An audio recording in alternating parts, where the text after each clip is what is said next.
Hello and welcome to more Ace Attorney. This one.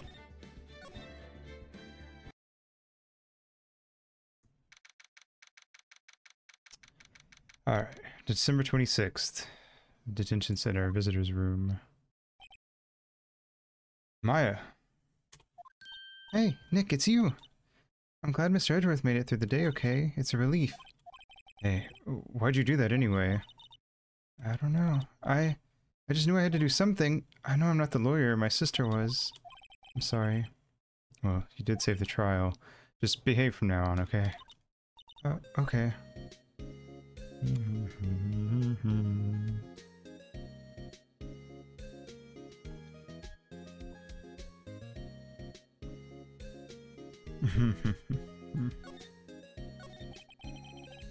Have you been questioned yet?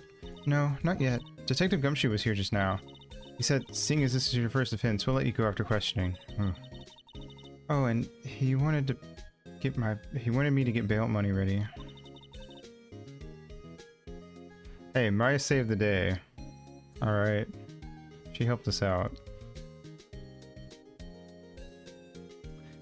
You can pay for me, okay? Huh? How much? I don't know, I guess they'll send you a bill or something. Or do I picture giant bales of money every time I hear the word bail? Any luck with Mia? None. I can't get through to her at all. I tried, I really did. I don't know what to do. I think I probably shouldn't have stopped my training.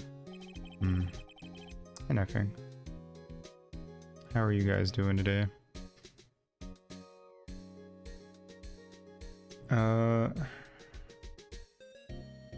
Sounds like she really did do her best. Should check and see if there are any waterfalls in the local area. That's good. I wonder if I'll ever see my sister again. I don't know. I mean, I feel like we should have... I don't know. I feel like I would have just assumed... Once she dies, I feel like that's it. You typically... So... We shouldn't hold out any hope to see her again as a ghost. Anyway, December 26th, Gourd Lake Park entrance. There are fewer than there were yesterday, but the cops are still around the park. I wonder if Detective Gumshoe is here today.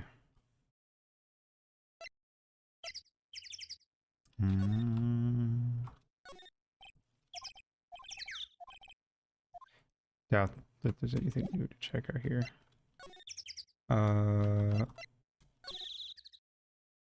December 26th, Gourd Lake Public Beach.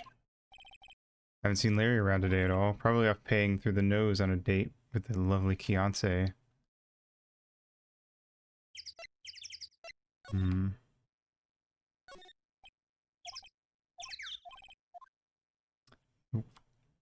Okay. Let's go check out by her car. Oh, hey. Hey, Detective Gumshoe. Hey, pal.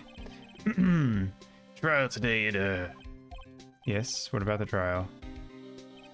Well, I was gonna say good show, but it wasn't really all that. What if we just kill Edgeworth? Can't sentence a dead man. It's the perfect crime. You're so right. Then he doesn't have to go to jail. We save the day. And then Maya can just summon him to do lawyer stuff. Everyone wins. No, you did save Mr. Edgeworth, I guess. I wasn't sure how to thank you, you know. Thanks. Detective Gumshoe, any idea what strategy Von Karma's planning for tomorrow? Sounds like he's bringing in another witness. Another witness? Oh, right, he said something about that in the trial today. There are 2 witnesses. I wonder who that other witness was. Who was it? Sorry, pal. As much as I'd like to, I'm not at liberty to divulge that information. Right. Fair. Oh, right. I wanted to ask you something about Edgeworth. What's up? Is he afraid of earthquakes? I never heard anything about that before. Mr. Edgeworth doesn't talk about himself too much, see? But there's one thing that's clear as day. Him hating crime the way he does, and him becoming a prosecutor and him being scared of earthquakes. It all started with that incident. The DL6 incident? Yep, that's the one. 15 years ago when he saw his father shot before his very eyes. Still feels the pain now. You can see it in his eyes. I wanted to talk to you about my FA. Huh? She's not on bail yet? That's strange. Told him to let her go as soon as they had the report written up. Man, I don't know what would have happened in that courtroom today if it weren't for her. Seeing her getting dragged out by the bailiff. Be honest with you, pal, I shed a tear or two. Mr. Edgeworth, he was so moved I saw his lip trembling. Really? Cold as ice Edgeworth? He's really grateful for what she did, you know. I'm gonna head back to the station. I'll get the report on Maya and get her out of there as soon as I can. Thank you. Oh, wait, I was wondering, how much is bail gonna be? Don't worry about that. Mr. Edgeworth is posting the whole amount. What? Edgeworth? Didn't I tell you? He's grateful to her for what she did. Alright, pal. Well, don't forget to go pick her up, okay? Maybe we can get Edgeworth to pay this month's rent, too. Maybe we should leave Edgeworth alive, after all.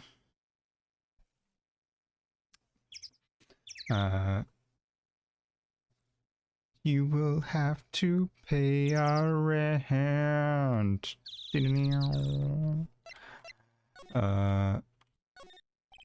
think Claudia takes very good. See anything new to mess with, so let's see if we can do anything at the boat shop, and if not, we'll go see if we can pick up Maya. December 26th, boat rental shop. Looks like the boat rental shop is closed today too. Fuck. Alright, let's go try to pick up Maya.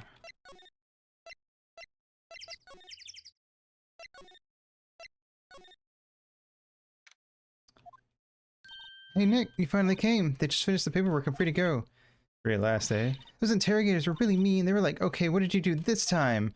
Like I was some kind of criminal. Can you believe it? Well, they let you out in the end, didn't they? Oh, that reminds me. Thanks for bail. I think Edgeworth. Huh? He posted bail for you. He was grateful for what you did. Mr. Edgeworth did that? I have to make it up to him. We gotta win this case, Nick. I agree.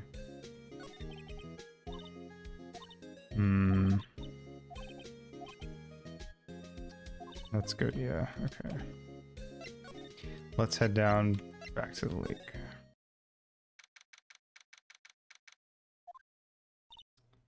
I summoned Gordy in defense mode. There aren't many cops around today, are there? They're probably back at the precinct working up the case against Edgeworth. Hey, y'all. Hey, it's Lana. Y'all really did it today. What did we do now? Nah, I'm not complaining. See, I did a little thinking, a little self-reflection, you might say. I realized that being a witness is a mighty big responsibility, but I just went up there and started blabbing any old thing that came to mind.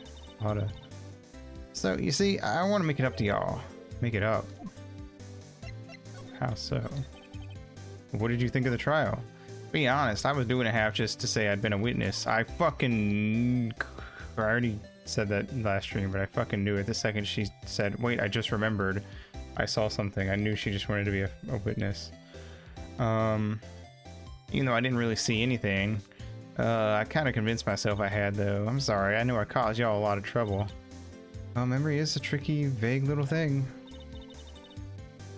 Yeah, I sure know that now. I'll be fine the next time I witness a murder.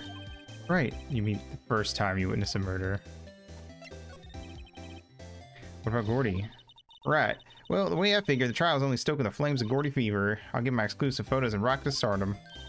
Alright, Lotta, you go, girl. I wish I could be an investigative photographer, too. Finish your spirit medium training first. Lotta, what do you mean by making it up to us? Well, y'all see. Actually, I got a bit of information for you. What? That Von Karma didn't want me to say nothing about it.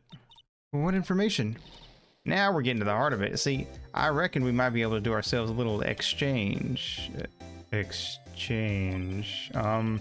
thought this was to make it up to us? Right, I propose a little exchange to make it up to you. What, information don't come cheap, my friend.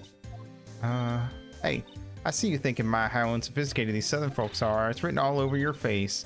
Let me tell you, most southerners are way more sophisticated than you, and I'm just the exception, okay? Well, what'll it be? We gonna deal or not? What do we do, Nick? I don't agree with her.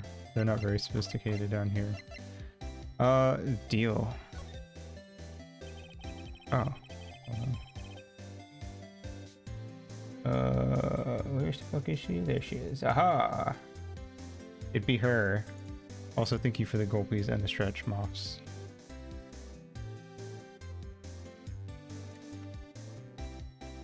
I hope you're doing well.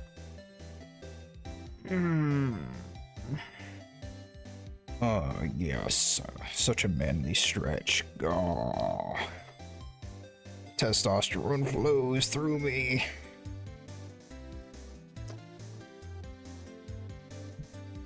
Just kidding. I have like 1 testosterone. We don't have any other leads, so I don't think we have a choice here. Oh, I clicked out, sorry. Okay, how much? Huh? You completely off your rocker? I may be sophisticated, but I'm not trying to rob the poor. Huh? Only fair exchange for information is information. Listen good. It rattles around like one of those soft ringing meditation balls. Or I think more it's like if you get like you get a plastic thing of like gum or something, and you just have the one piece and you just but be careful no one steals, it's your only one. It's so true.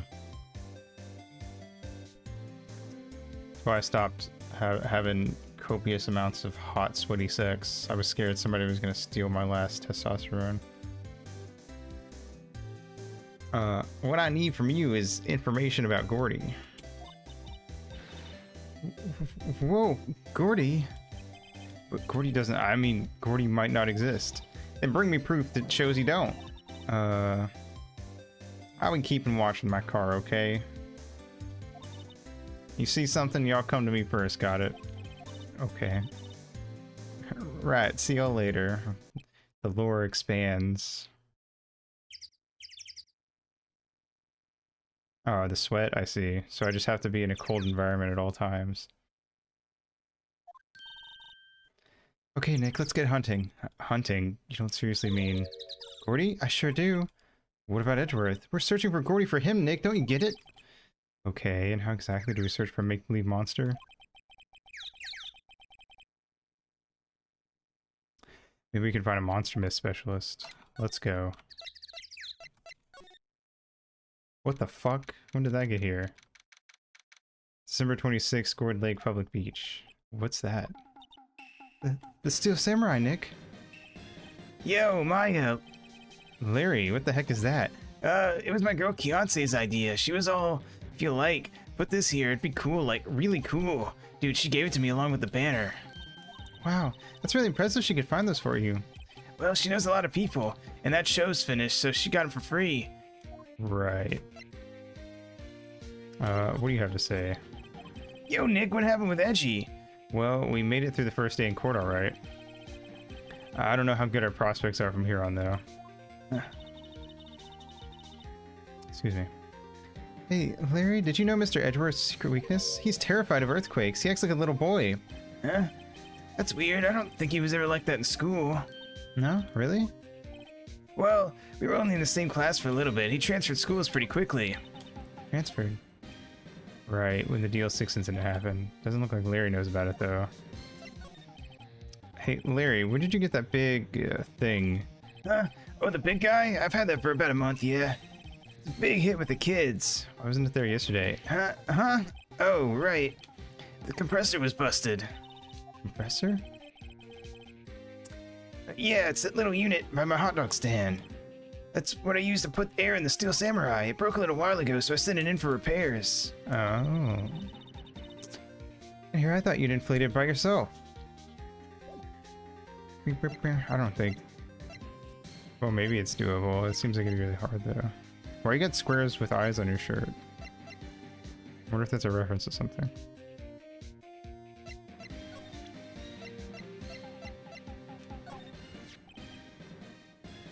It's the guy that's selling my dogs faster than I can cook them. Do you think Gordy really exists?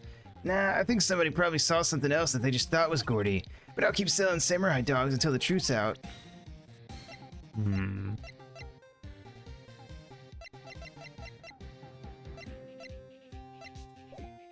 I don't feel like I have anything else to give him. There's got to be something at the boat shop sooner or later. It's always so quiet here. I wonder if the boat shop is closed for good. Oh, with the murder in the lake and all. Probably just taking a vacation till it blows over. I get it. Hmm.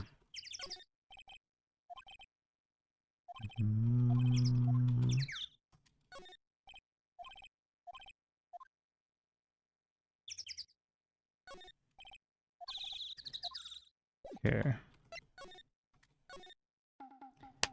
I guess I'll check over here again.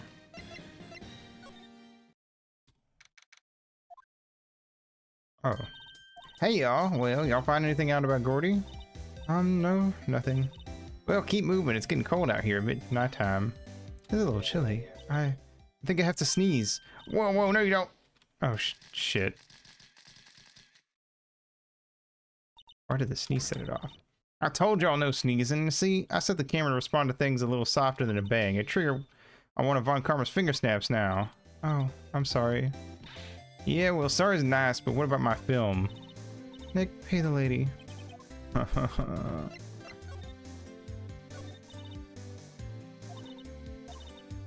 don't think she's gonna have anything to give us. Didn't you say you had information about the case? Tell us at least. Yeah. See if she has anything to say about who might. What are you gonna do if Gordy doesn't exist? I'll quit being an investigative photographer. What? After all, I only have one photo to my name so far. Was it a good one? You bet. A UFO. A UFO? Anyway, if I can't get a career making photo this time around, then that's it. I'll quit and go back to school. Huh? So you really are a university student? Yeah, well, I'm taking a break for a bit. Right. I didn't have a check mark, so I thought maybe we had more to do.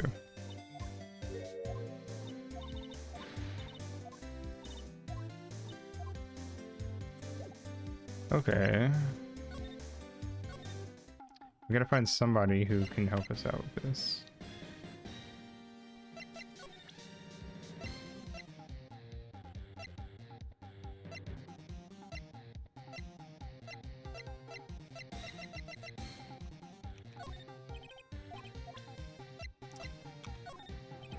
Yeah, didn't figure he'd be much help.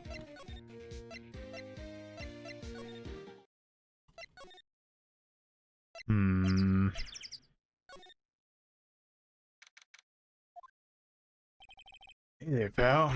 What's up? You look out of sorts. Wait, you didn't go and do something that's gonna hurt Mr. Edgeworth's case again. What do you mean again? Whatever, have a seat, pal. I'm here for you if you need anything, besides money, that is. How's the investigation proceeding? It's not really. We have another meeting coming up. We're supposed to talk about Mr. Edgeworth's motive. His motive? See, Mr. Edgeworth's father died in the DL6 incident, and the guy who got the lone suspect declared innocent was the victim in this case. Robert Hammond. They're saying that's why Mr. Edgeworth shot him. And Mr. Edgeworth never talks about his past. And I bet they'll drag that out and hit him with it in court tomorrow too. Poor Mr. Edgeworth. I gotta admit, doesn't look good, pal. Say, Detective Gumshoe, do you know Gordy? Monster down in Gordon Lake? Not personally, no. Well, we're looking for it. Huh? You out of your minds? You got time to go wild monster hunting? How about doing a little questioning for me then? Oh, Detective Gumshoe's scaring me, Nick. Well, Detective Gumshoe about to deal with Lotta. Nick, try telling him sooner next time. Sorry. See, pal, sorry for shouting at you. Okay, I, Detective Gumshoe, will aid your search for Gordy. Huh? I'll loan you one of our newest secret weapons for finding evidence. Really? Take whichever one you like. Okay, give us the goods. Hold on now, everything in due time. First, let me show them to you. These are our best and brightest. Introduce the secret number 1. Weapon number 1, Missile. Missile?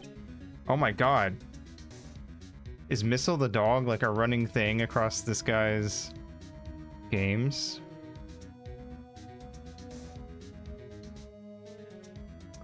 Huh. Interesting. I wasn't expecting that. Canine police dog still in training. Missile, Missile, here boy. Oh my god, and he even looks kind of like Missile did. Woof. Woof. Here he is. Guarantee that Missile won't get you shot. He's cute. Hey, look, cute dog. Cute dog, and this will help us how? Well, Next, secret weapon number 2, a fishing pole. here, this is my own personal pole. Detective Gumshoe, we're looking for a monster. Yeah. Are we supposed to catch a whole sea monster with a fishing pole? Never know till you try, pal. Okay, This next one is the last one. oh please, I'm already overwhelmed by our choices. Secret weapon number 3, a metal detector. Here. Detective Gumshoe, we're looking for something alive. Right. How are we supposed to find it with a metal detector? Hey, you never know. It might have been eating soda cans. Well, which will it be? I can't make up my mind, Nick. They all seem so perfect. Can't make up my mind either for the total opposite reason. The metal detector? I'm not sure that we're gonna find with this. Remember, you're hunting for a monster. Anything is possible. Anything. Okay.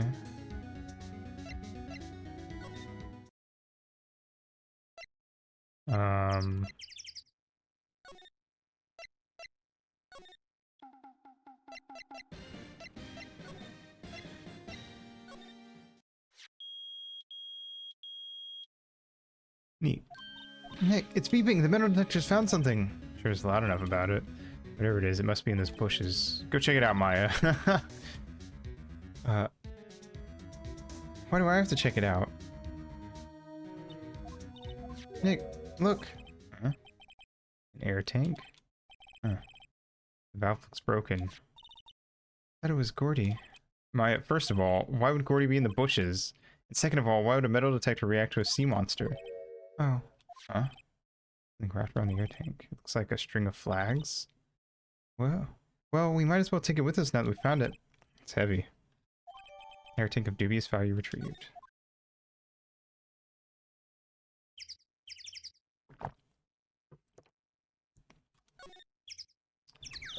Cool.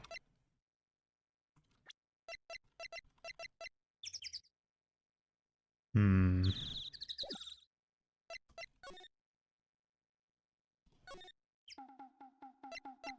You got anything to say about this? What? An air tank? What about it? Larry, I wanted to ask you about this tank. Seen it before? Huh? Me? No, never. You're a terrible liar. Who the heck would go diving in the middle of winter? There's something about the way his eye twitched when I showed him the tank. I think I'd better pursue this line of questioning a little further. Apparently they get heavier the less air they have in them. Is that true? That don't make no sense. Air's gotta weigh something.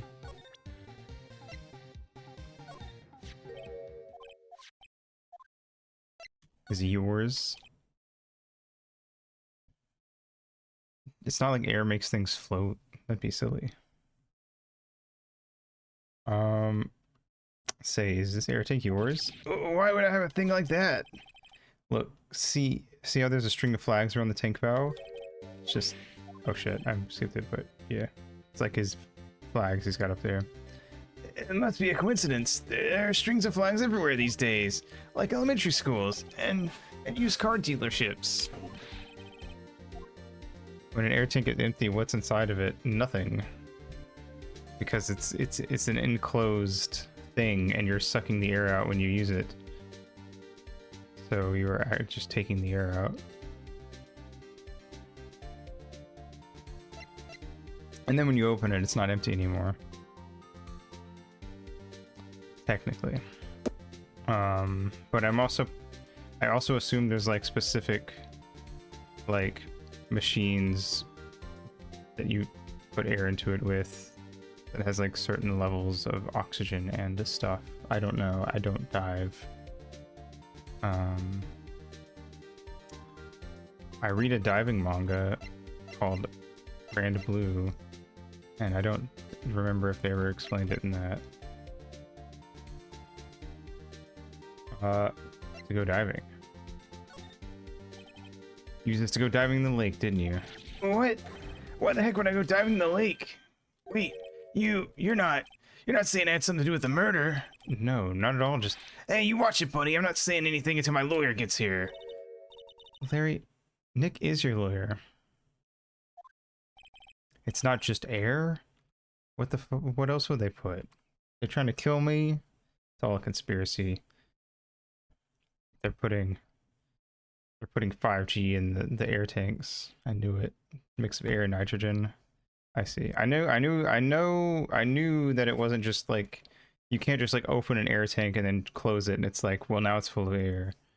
I knew that it wasn't that simple, obviously, but I didn't know like why or what the machine actually did. But I'm sure that you're right that it does prevent specific things from happening. They're putting chemicals in the air tanks to make the divers gay. It's also pressurized. That's true too. Destroy the child. Well, Larry, she's right. Anyway, I never seen that air tank, okay? Yeah, right. Larry's hiding something I can tell. Represent something? Nope.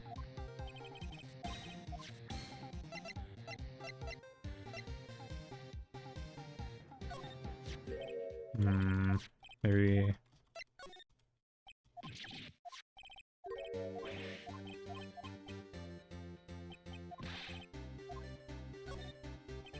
Use it to inflate that, didn't you? Inflate what? What else? That big puffy steel samurai. Now, why would you go asking me a question like that? It's like I hit the nail on the head. Right. Actually, see, this compressor I always use was on the fritz, so I tried using the air tank to inflate it just once, and it didn't go so well. As I suspected. It didn't go so well? Yeah. You think you could be a little more specific? Come on. Look, it's embarrassing, so I really don't want to talk about it. Tell us! Fine, whatever. It's like what I said, the compressor was busted, so I took the tank and tried to fill the samurai up with that, and then... That was the first blam that Lotta heard, I think. The valve busted open and made this incredible noise, and that tank took off like a rocket, and it took my poor deflated steel samurai with it. Just scared me out of my gourd, that's for sure. So the tank of the steel samurai you were trying to fill up flew away. What happened next? Well, all that happened on the 20th or so. The 20th, the week. Never mind. Thought it was onto something. As far as I could see, the tank went flying out into the lake, so I went out every night in a boat looking for it. I mean, Kianse gave me that steel samurai after all. And when did you find it? Just the night before last. Flew way out there. Took me 4 whole days to find it. The night before last was the night of the murder, which means he was on the water the same night that shooting happened. Sorry for not telling you, Nick. Yeah. Actually, I was here on the night of the murder, but you see, I went home before midnight. So, you didn't know about what happened? No. It's too bad. It's not all bad. We've solved one mystery at least. A mystery? Maybe we should go tell her.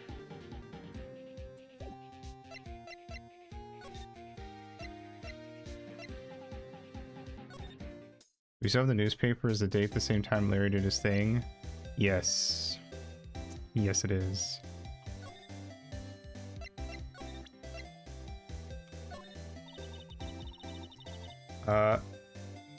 Yep, I have to say I know. Oh, is it?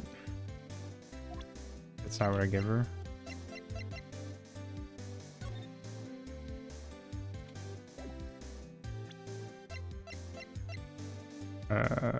Okay, it doesn't actually say a specific date, but I'm pretty sure it is. I go talk to her. Oh, okay. Well, Mr. Lawyer, I've got the info y'all need. Y'all get the scoop on Gordy? Gordy doesn't exist. There is no such thing as Gordy. What? How can y'all be so sure? Really, Nick? Y'all got some kind of proof Gordy don't exist? It's here. Of course I have proof. No lawyer with his badge would make a claim without the proof to back it up. I was watching a video earlier and I saw like they showed, it was like about some dude who like, or it was like unsolved murder thing in Japan or something. was only half paying attention. Called some guy called the Wednesday Strangler. Anyway, they showed an attorney's badge on stream or on the video, and it looked a lot like this. And I'd always just kind of assumed that this was like, I never really thought about it for some reason. I was like, this is Phoenix's wacky, silly little badge, but it looked pretty similar to this, and I was like, oh, that's just what they all look like then. I don't know why I assumed otherwise. Maybe he's air tank?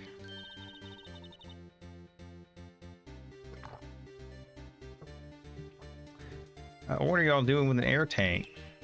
This is Gordy. They all have wacky, silly little badges. Japan has a lot of wacky, silly little things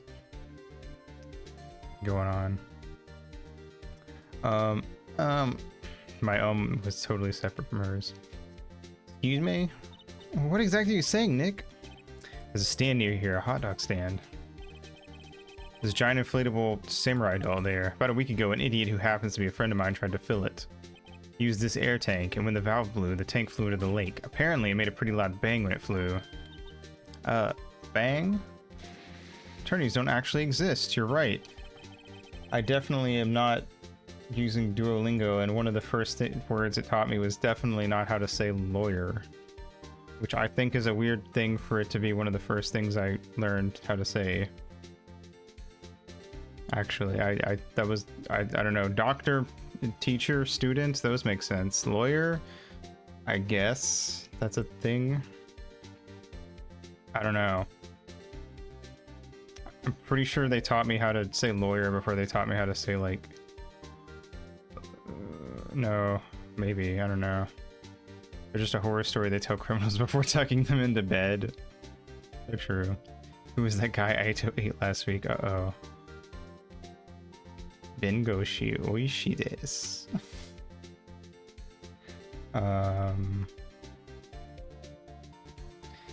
Oh, it'd be Bengoshi wa oishi desu. Sorry. Duolingo didn't tell me that. Not fair.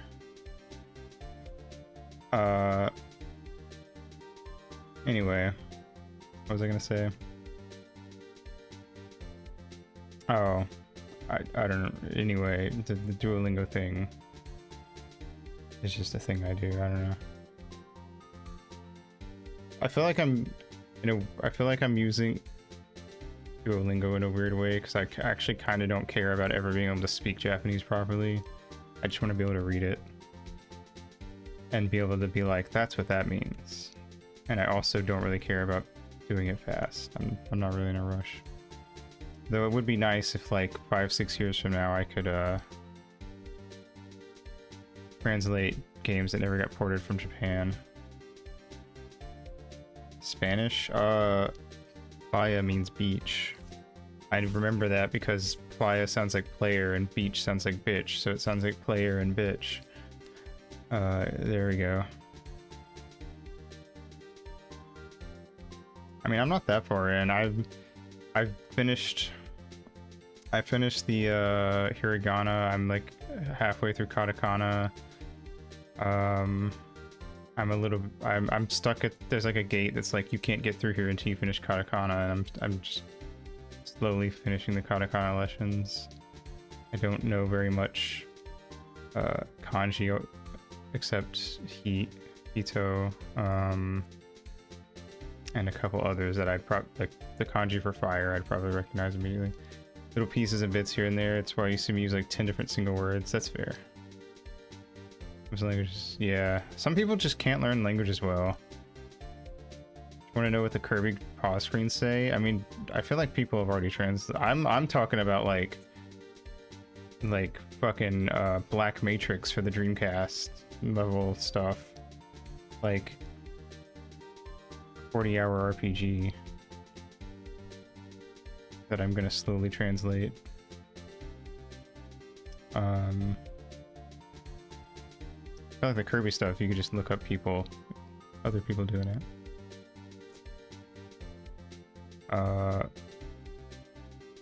But I mean, I guess I can understand the want to like read it yourself, because you can never fully trust what other people say it says, which is like, It's like reading the official One Piece manga versus reading like TCV scans.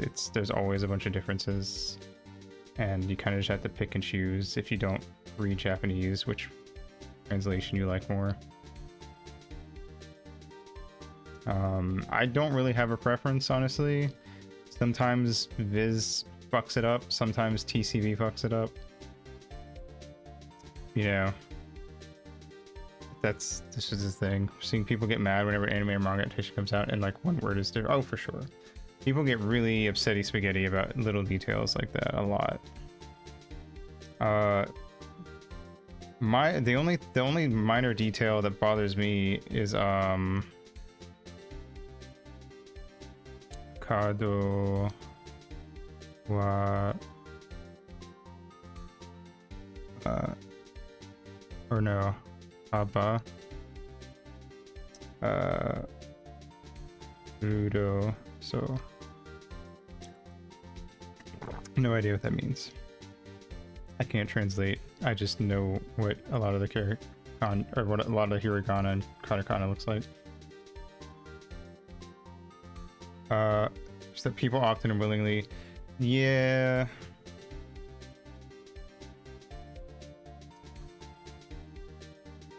I'm gonna assume Knifing knows what that meant. No, but there are some things like, that do the only thing that ever bothers me is there are certain characters where like, because Japanese technically doesn't have cursing unless they use a loan word. Actually putting translate up. Yeah. That's a good point. It's kind of one of those things where you have to trust people on that. I actually have that. There's certain manga that I've read where like they're like non-gender conforming characters, and I'm reading like the official release, and part of me is like, I wonder if they're like trying to make. There's always a part of me that wonders like, was the translator told to try to like quote unquote soften the blow so they don't make people mad when they publish the English version, or something, like change certain things to make it more conforming to like, I don't know, something that wouldn't piss people off. And you can be lost. Oh, for sure. And even if something's translate, because the problem is that like there's the problem of like, people will argue that you shouldn't localize at all, and people will argue that you should localize super heavily. Non-gender conforming, like exactly. It's a big argument of like, that's true, but that's a problem. That's kind of an English problem, I think, is that people will default to he a lot. But yeah, with the localization thing, it's kind of interesting because I feel like people make it out to be easier than it, but I really think it's like not, because like you can either go the route where you don't localize it in any way and you have a translator's note that's like, here's the explanation for this, so you know what the fuck they're talking about. You can localize it so people in North America would know what the fuck this is without needing a thing. And sometimes doing that's good. Sometimes one's good, sometimes the other's good. Like I'm trying to think of an example. Like people meme on Pokemon for the jelly donut line, but one, honestly, that kind of comes off like a tongue-in-cheek a little bit, the way they sit there and they go, I love jelly donuts.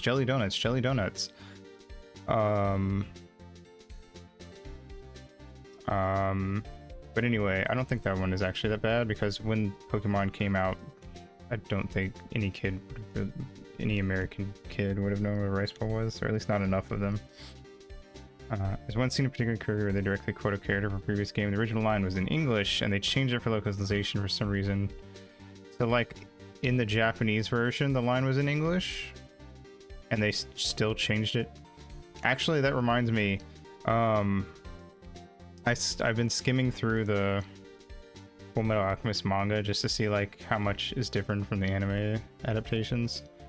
And there was one bit where like I'm reading through. It's not the official release. It's the manga dex thing. More often than I see. Interesting. But there was a thing where they like, I think it was Ed. He drew in the dirt like this country's near Mestris, I think is the name of their country in Fullmetal. And literally you could see in the panel the mangaka had written out the name in English of what the countries were, but the text bubbles spelled it differently. And I'm like, you fucking idiots, it's literally on the page correctly spelled. How did you get that wrong? They translated Go written in Latin characters in the Japanese game to begin. Huh. Weird. That seems like just an outright mistake, honestly. I think that the Yu Yu Hakusho anime is my favorite example of like, here's a thing that was localized.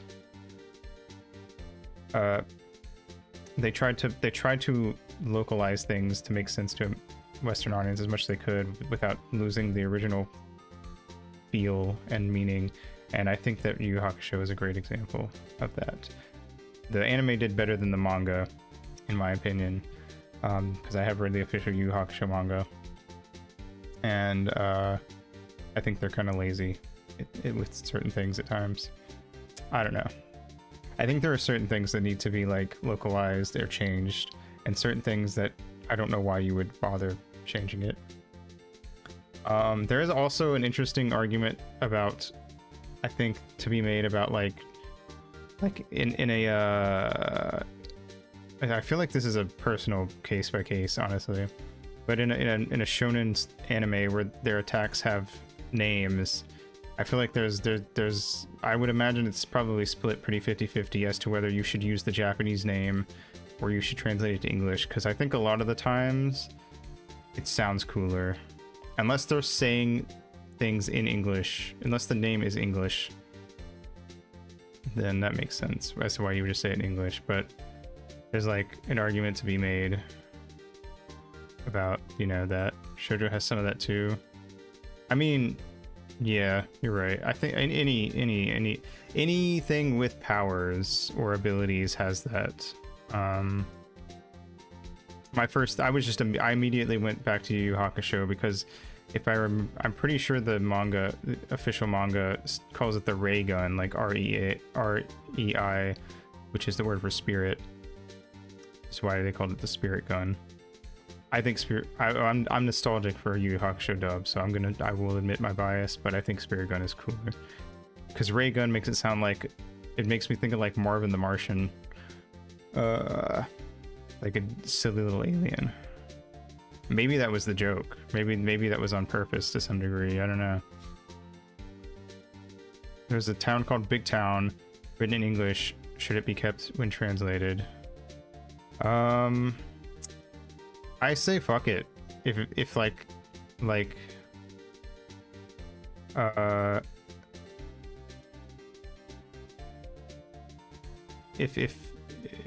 the Japanese version calls it Bigu Town, or however they spell it, I say call it Big Town. Even though I know that the intent was to make it English just to make it sound cooler. I don't know. Call it Big Town. But I also don't care if, like, it doesn't bother me when stories have, like, really lazy naming conventions for stuff. So I guess maybe that's part of why. Like, Earthbound or Shangri-La Frontier, where they name their towns, like, numerically. Like Onet, and there's a whole Onet, One-Net argument, actually, is kind of, I always call it Onet, but I just think it rolls off the tongue better.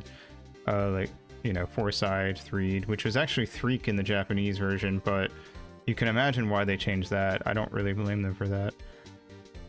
Especially with the Happy Happy group. being in the game. Yeah. Now, if that was a game that was aimed at an older audience, I'd be like, they can handle it. But it is like, as freaky as that is, as freaky as that game can get, it's still like aimed at a younger audience. But yeah, I don't know. I feel like to me it's a really case by case basis. Like, and I think that like everything is going to be subjective too. You just kind of have to. That is actually something I think about a lot. That I don't hear people talk about is like when I read a manga. Freaking the sheets. Finding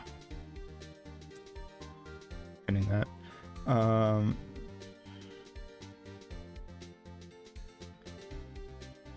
Alright. Anyway, what was I saying?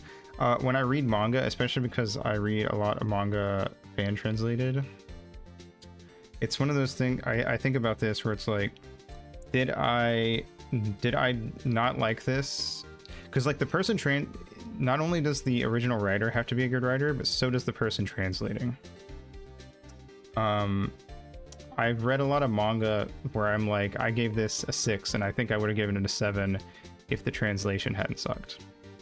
Because like there will be times where it's like, this is a really good story and there's a lot of cool stuff, but the translation is just not good at all. So like any cool bits of wordplay and stuff don't get properly transferred over because it's just poorly done translation. Pokemon having a time with translation, yeah, that's pretty fair. We played something recently, like really recently. Fuck, what was it? Oh, it was fucking Harvest Moon. See, you can be funny. Like, confirm the origin of fire is a funny line, but like, clearly that's not what it was supposed to say. I don't know, but I think about that, like, how many manga have I read that I'm like, it was okay, and if I could read, like, I don't think I'm ever gonna be able to read Japanese. I'm not motivated enough to want to read Japanese to like the level where I am like, oh, I only read manga in Japanese.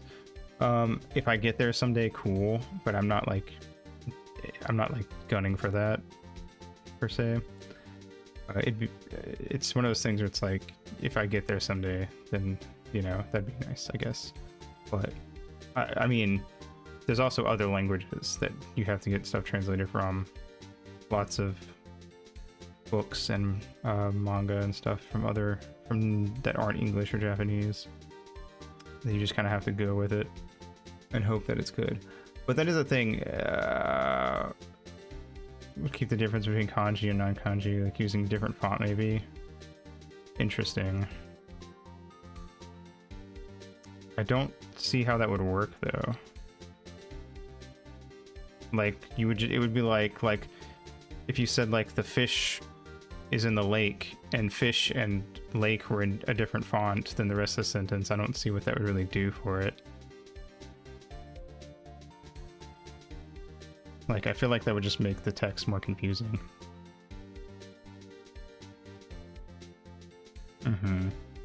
I know, I kind of get what you're saying though, like I do think certain words, there is a problem that there's a lot of wordplay in Japanese that's based on the fact that the kanji look the same. Yeah, that works too.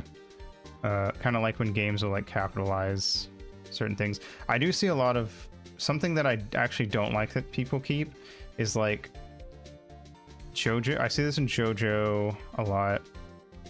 And stuff like that, but where like you can, I'm assuming that in the original version they had the Japanese parentheses type thing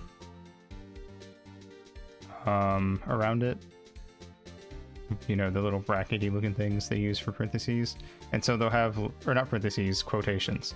So they'll have quotations around a line, but like I feel like that is not the correct, to me that is not the correct way to use that. To me the correct way would to make those words like bold or underlined or something, preferably bold in my opinion. Like, instead of, so like, it's like my ability, shooty gun bang bang. If instead of, if in the original they had shooty gun bang bang in like the Japanese quotations, I wouldn't put them in English quotation marks. I would put them in, I'd just put shooty gun bang bang in bold or something. Or they'll do something where it's like, I can see the truth, and they'll have, and truth will be in quotations, and it's like, I think to me you should have bolded it instead, because I don't think that putting it in quotations is like properly gets across the feeling to me at least. I don't know. I don't know. I get why they're doing it. It's technically correct, but I don't feel like it loses the meaning by being so technically correct. Sometimes technically correct, yeah, that too. It's a weird thing where it's too literal of a translation, and I think that's a common problem you have with fan translations, is that they're too literal about everything. When you know, as a writer and therefore as a translator, you kind of have to be able to play with words, and sometimes things are supposed to be like weird or vague or something along those lines, or if a thing's supposed to really pop out at you, I don't know. Like we were saying before, like I was gonna say, like there's kanji where like the whole point of that kanji being used for this thing is because it has multiple meanings when you read it, and like instead of using the direct translation, you should use a different translation that has that sort of like something that actually gives off that like double meaning vibe, or as close as you can get. Sometimes you can't. Like some words may not really work for that.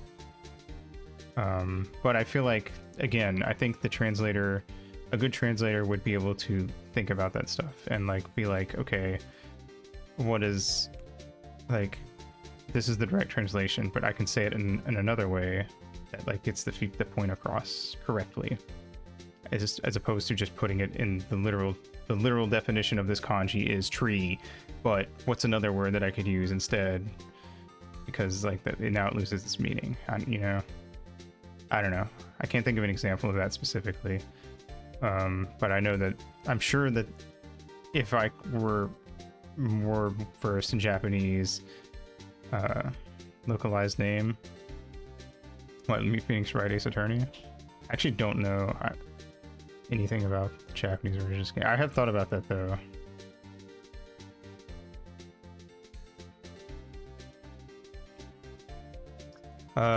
Dragon, Ryuichi Naruhodo. Oh, interesting.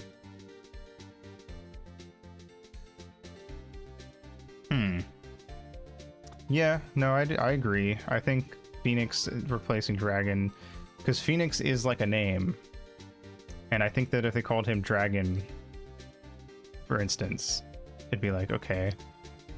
I don't know. I agree, actually. That Phoenix Wright is a very good version of that.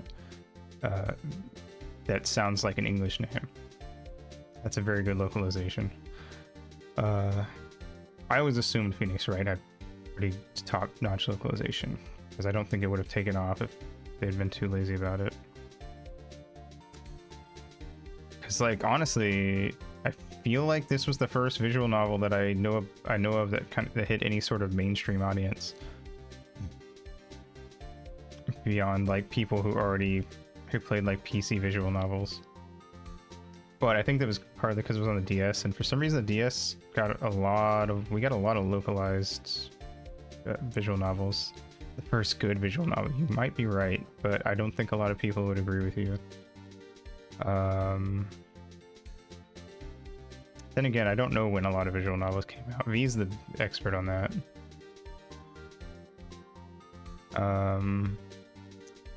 No, well, okay, this came out in 2001.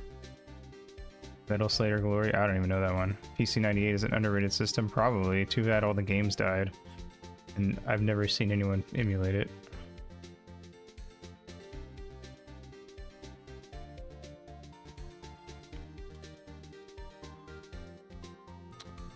Adventure game published by HAL for the Famicom. I see. Interesting.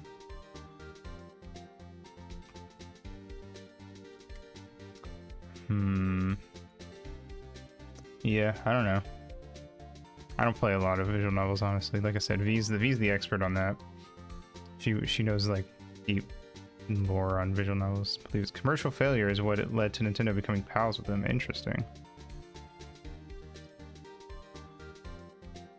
New Kirby lore dropped. When is the main character from Metal Slayer Glory going to show up and get possessed by the Morpho Knight Butterfly?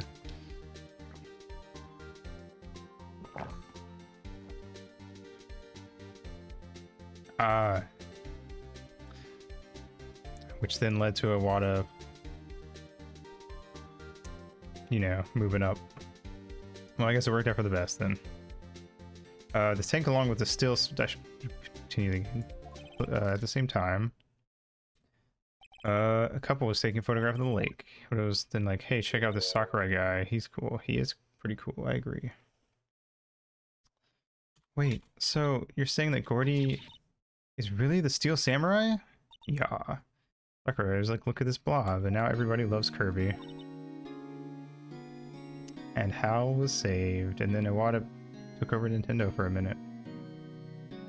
And he's also, Iwata arguably also saved Pokemon. I would argue. I don't think we would have gotten Gen 3 if Iwata didn't help out Pokemon. Iwata saved the world, I agree with that. And Hal made the game about the little square guys, their master plan.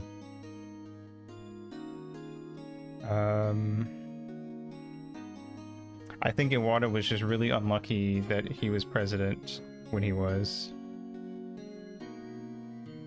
I think if he had been president at a different time, he would have been able to really show his stuff. But he was a fun president. I liked him a lot. That's a fine way to ruin a gal's dreams. Sorry, Lotta. Nah, it's okay, you win. I'll give you your info like I promised. Poor Lotta. So, tell us this information you have. Promise is a promise, I guess. I overheard the cops around here saying something about the witness tomorrow. On a similar note to what we were talking about before, I think it's underrated when it's too easy for a game, I think, to have like typical fantasy sounding names. I like when games like Kirby, for instance, where they'll just have like Cookie Valley or something like that, just like something silly. Even though I know Kirby is silly, I feel like I kind of like it. I kind of like when it's just like a word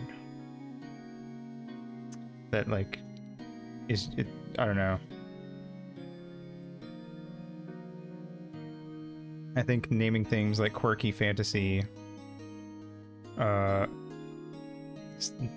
names is a little too, I think it's just kind of boring, honestly.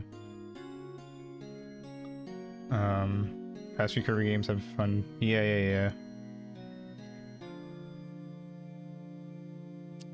I don't know where people stand on that, but that's something I've always thought.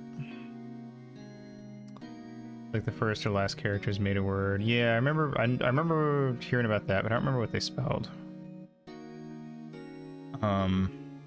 Yeah. It kind of falls into my whole thing of I think a lot of media takes itself too seriously, and they want everything to sound super cool and epic. And I wish more things just didn't care as much about that. I don't know. Save the cool and epic names for when they're needed. Like, Luffy's got the Gum Gum fruit, the Gomu Gomu no Mi, and that's cool.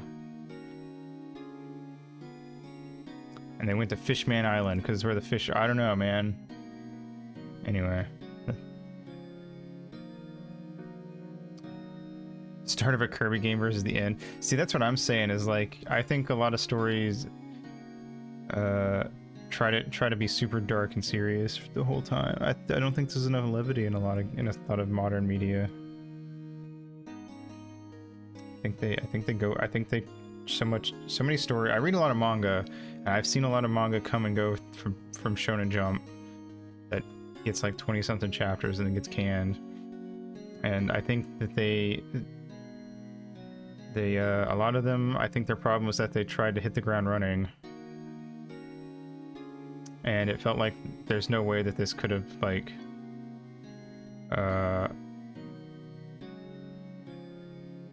done well. I agree. The Kirby, before I started playing the Kirby games on stream, the vibe I got was that modern Kirby is like 90% eldritch horror with like super deep lore. And now it's like, okay, well, I mean, there definitely is eldritch horrors to fight at the end of the game because it's Kirby, and there is lore, but like the way people talk about Kirby, you'd think that it was like a 40-hour RPG with like deep story. I don't know.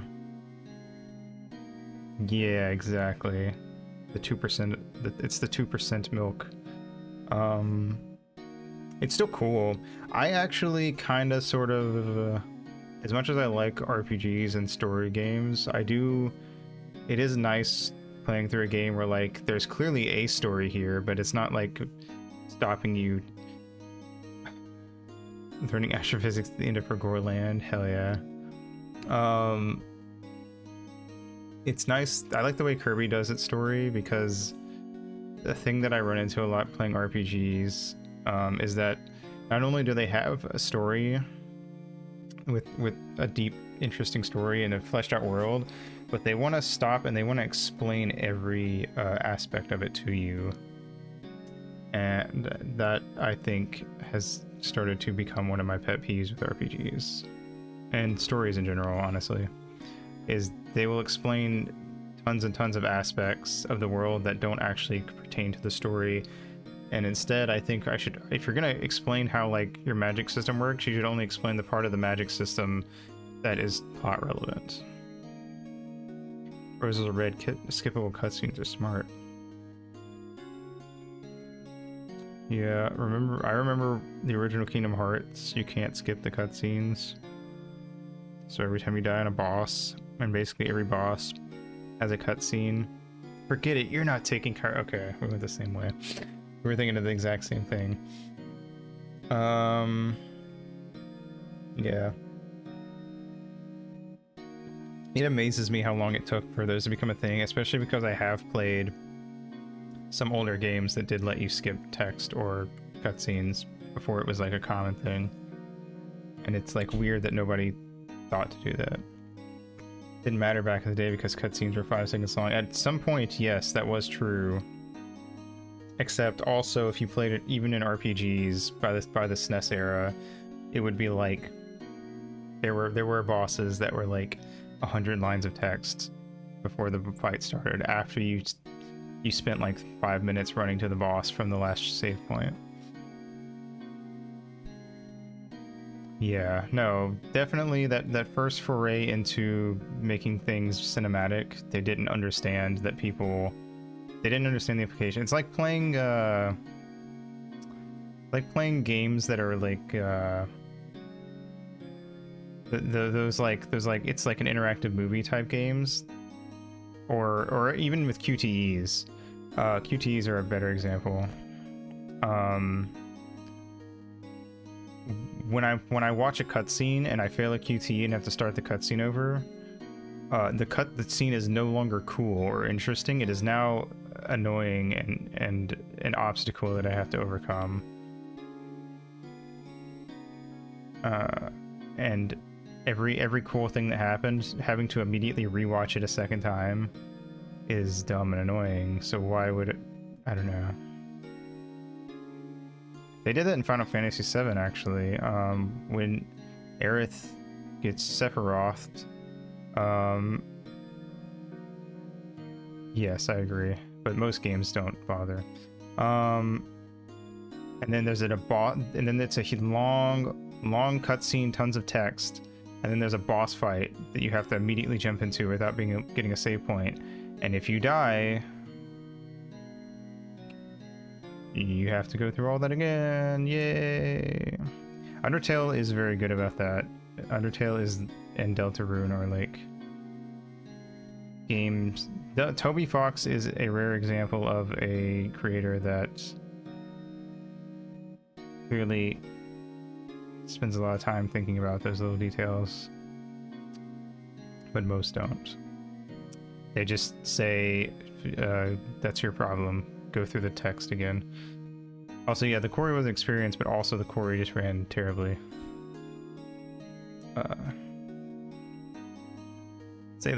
He's the caretaker of the boat rental place up the path there. Boat rental? Finally, I knew we were gonna have to talk to this fucker. There's someone there? I mean, it looks so deserted. Just an old guy living all by himself. Y'all should go check it out. Thanks, Lotta, we will. Let's get cracking, Nick. She picks me up with her superhuman strength and breaks my back. Undertale is less an RPG and more a turn-based visual novel bullet hell disguised as an RPG. That's very true. The RPG elements are there only to advance the plot and story and narrative. So Undertale is a weird example. I will agree with that. I don't keep up with the Undertale fandom, because why would I? But I imagine that there are a lot of the people who prefer Undertale over Deltarune. It's probably because the RPG mechanics in Deltarune are more just actual gameplay stuff than they are just as much. They aren't there as much to serve the narrative as they are to be gameplay stuff, which doesn't bother me. I think the gameplay's fun, and he does switch it up. But I think I would imagine that is one of the complaints they would have if in the part of that fandom that is like Undertale is better than Deltarune. But I like Deltarune. Well, I like Deltarune Chapter 2 more. I actually think Deltarune Chapter 1, when it came out, I actually got kind of worried that I wasn't gonna like Deltarune nearly as much as Undertale, because I think that the Chapter 1 is fun, but it didn't convince me that Deltarune was going to be on par with Undertale. But then I liked Deltarune Chapter 2 more, but because I got really into the story, but only like a little more. That is untrue and stupid, because even Chapter 1, even though I think it's the worst out of the three, if we count Undertale Chapter 1 and Chapter 2 as three separate things, I do think Chapter 1 is my least favorite, but it's still a good game. Undertale is, I think objectively Undertale is a good game. I don't, typically I'm willing to bend, and I'm not gonna I wouldn't be like, you have to play Undertale, fuck you. But I think there are certain things that are just objectively well done. I can't go back to it. I think that's kind of fair. I think also a lot of people played the game 100 times, like me. Honestly, I think part of why I like Chapter 2 more than Undertale is because Undertale was one of the rare games that I beat again and again and again and again. I usually don't replay games, but I played the hell out of it after beating it. So I do think that that's part of why I like Chapter 2 more. But regardless, that's subjective. But regardless, Undertale is a good game. Or they watch Markiplier Let's Play. Didn't Markiplier stop playing Undertale? I thought he never finished because people got mad at him because he didn't want to. Because people got mad at him because he wanted to like kill monsters, and he wasn't doing pacifist route from the get-go, which was a common thing that I've heard. A lot of people got chased away from finishing their Undertale playthroughs. Because they weren't doing pure pacifist run their first playthrough, because they didn't know better or decided that they didn't want to do it the first time, which is stupid and annoying. Yeah, I think that it's true of a lot of fandoms. Actually, I think a lot of fandoms have there's a huge chunk of the vocal minority that is made up of people who have experienced little to none of the game. or the original media itself. Yeah.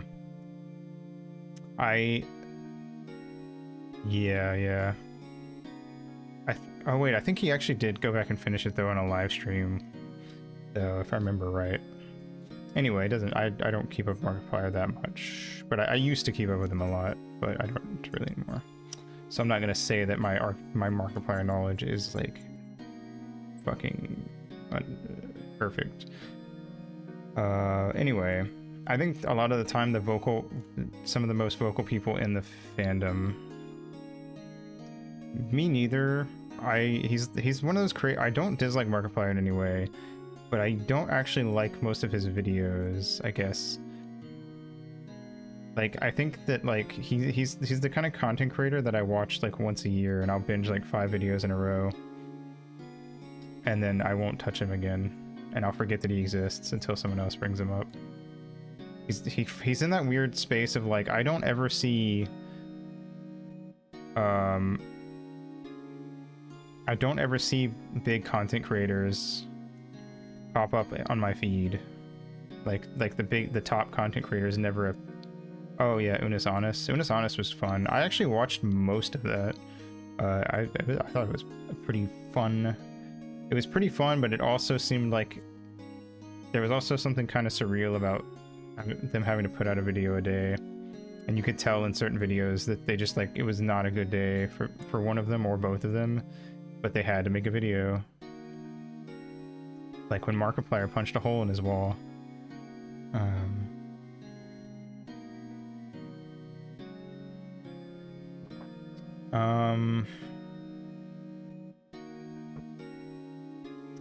Yeah, I think that's actually a common thing that I see with I stream like basically every day. But that's because when on days I don't stream, I sit around like I wish I was streaming right now. Because it's just fun. I don't stream for like, gotta make the big contents. I honestly, if I was big on, I've thought about this, and if I was gonna aim the way I stream towards like getting views, I'd probably only stream 2 or 3 times a week, because I'd be more focused on how can I make my streams as interesting and entertaining as possible to get as many viewers as possible, not on I have to stream all the time.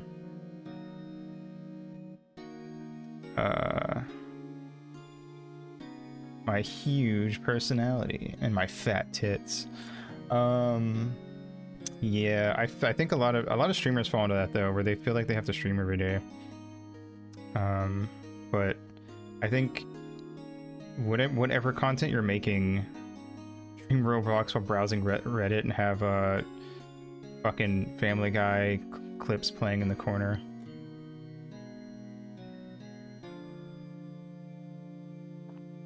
No, but I think that you should stream or do whatever content it is you should never.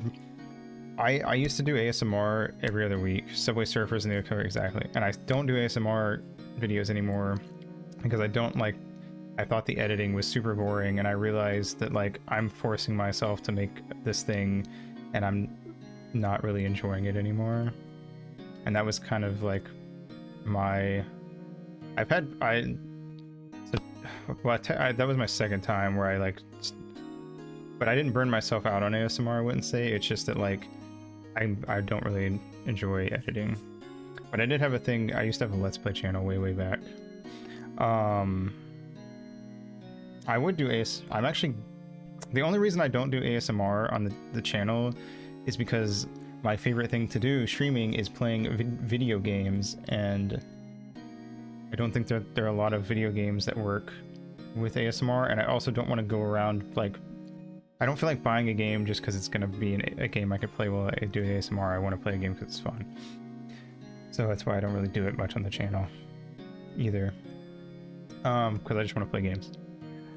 But no, I used to have a Let's Play channel, and me and my friend were doing it, and we started off uploading once a week, and I was the editor, and so I was in it. It was me and my friend, we were a duo, blah blah blah.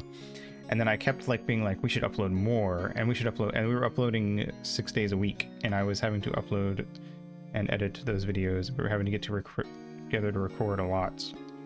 And And we made it like a year, if even a year in, and I got burnt out really bad on it. And I realized, that was when I realized, like, oh, if you just make content just for the sake of making a ton of content, then you're just gonna hate it. Playing Breath of the Wild, RP walking everywhere with 99 ancient arrows in case any enemies show up. That's also why I don't 100% games, even though I feel like when I play a game, a lot of people, I definitely get people showing up that's like, wait, but why aren't you doing the extra content or something? It is, I agree. It's really easy to let yourself get it out of hand, for sure. I'm gonna occasionally advance because I feel like this is an interesting topic, but I want to like slowly make progress. Anyway, I kind of hate when I get on a fun topic when I'm playing a text game, but whatever.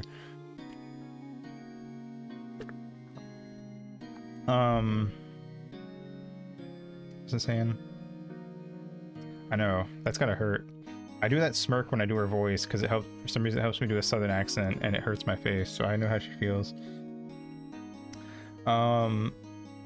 But it's really easy to like get excited about a thing and burn yourself out. It's kind of how like a lot of VTubers, they buy a model and a super expensive mic and a bunch of stuff like that and a bunch of assets before they've never streamed before, and then they do it for like 6 months. I saw that when I was doing ASMR, and I was, when me, V, and Nemo were all doing a lot of ASMR stuff, and we were like really deep into like the community. V still keeps up with it, I think, but I don't really. Nemo probably does too. But constantly I would see we would see people pop up, and they would be putting out like multiple videos a week, and then they would just stop uploading after like 4 or 5 months. It was like, it happened all the time, and I see that with streamers, especially VTubers who like put in all this money and they start streaming like constantly, and they just find out that they don't like streaming, and after dropping like 5K on their streaming setup, which is why I say that if you want to be a VTuber, get a $50 to $100 PNG that doesn't move. Like, I have a mouth. Don't go. This is I have a fancy PNG. Get a PNG that doesn't move or anything, a singular PNG, and just have it do the thing where it lights up when you talk. And then if you're still streaming after like, go follow Ringo. Ringo's great. If you're still streaming like half a year later, you can either get, I would personally say move up to a fancy PNG, and then consider if the quality of your microphone and record, and if you need to get a better one of those. Personally, I think you should stream for like a good year and still be like really into it before you consider dropping the money of like a fully rigged and fucking model, YouTuber model. Poisonally, you do what you do, but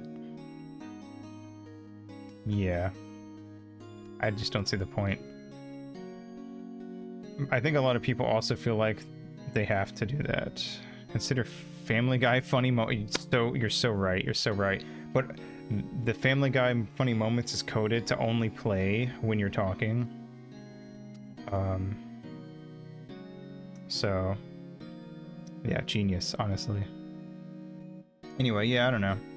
See, my favorite thing, and I think I don't see this as much because of VTubing, but like back in the day when speedrunning started getting big, a lot of speedrunners had the thing where I am become family, funny of a moment. Peter rocks back and forth with his knee every time that's fucking genius. I would subscribe. I would like, comment, and subscribe for that. So like I have my chat on the left, they would have like their chat box on the left, and then there'd be like where the empty space was on the left, they would have like a picture of like some anime girl that they liked. Sometimes it would be related to the game they were speedrunning, but it would be like just some random anime girl, and it's just there.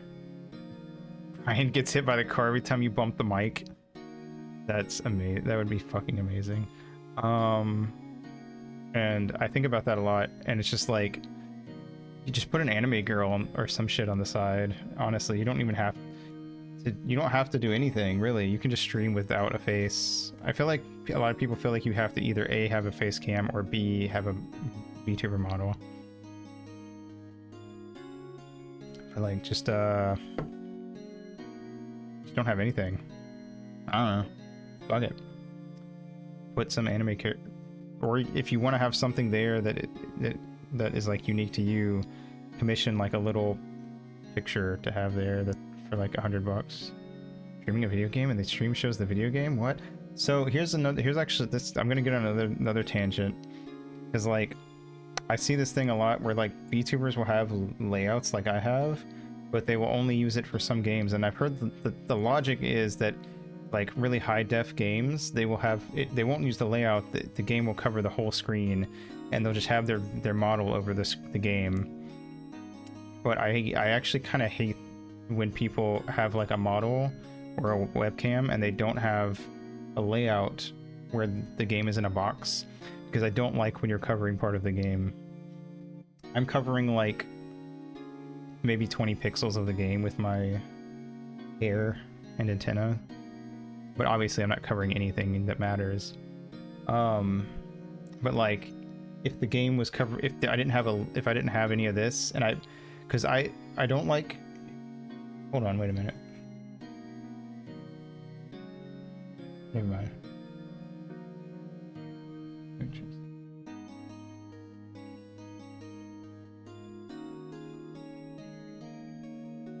Yeah, chat was slightly off kilter, I just noticed that. Anyway, I don't like when it's like you have your webcam or your model covering the game, and then also you have chat just overlaid on top of the game. Granted, I won't give you, well, yeah, you're right. It's just the true nature of chat. I won't give people shit if they're like, if they have like my level of viewers. I wouldn't really care that much if they didn't have a layout. But I see a lot of big streamers who just have like, they're covering like 10% of the game, and their chat is also covering part of the game. And it's like, and especially when I know that they have a layout. Why did I say it like that? When they have a layout that they could use, it's like, why are you covering the game? I don't get it. It's like such a big pet peeve of mine. I don't understand it. I don't know.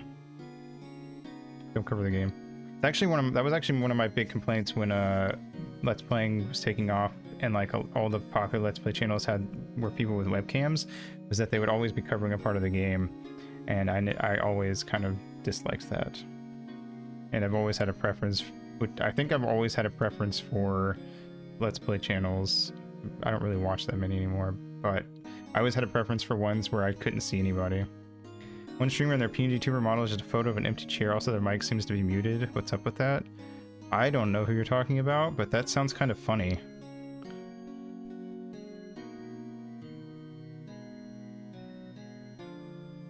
Like, are they a big one? Good thing the Aito evolved past his WebP and vulnerable flesh phase. Yeah.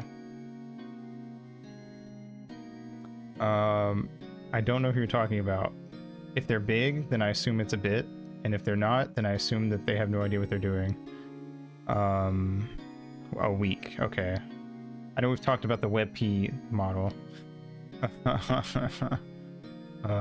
You can't, I'm pretty sure, last I checked, you can put WebPs into OBS, so you could have a WebP model. I think those React streamers who just play video for their chat while the streamers sometimes get, oh, I know what you're talking about. Yeah. I mean, I've done that for like really long streams. Like when I've done like subathons and I need to like go eat, I'll do food breaks where we watch YouTube videos, and I'll just have the YouTube video play for like a few minutes while I'm gone, and then when I get back, I'll join in on watching said YouTube video while I eat. But I do kind of agree that like the game I'm only sleeping for not actually having anyone play. I know. It's so annoying. I also am of the opinion, I've come to be of the opinion, I mean, do what you want, but I've kind of come to the opinion that, like, I don't really get why you would not stop stream while you sleep. Like, I don't know, do that many people really come and stick around for the entire time? Because, like, if you're asleep for 8 hours, that's like that's some people only get like 4 to 6 hours of their day. Yeah, no, so I'll go back to that in a sec, but if you're sleeping for 8 hours, a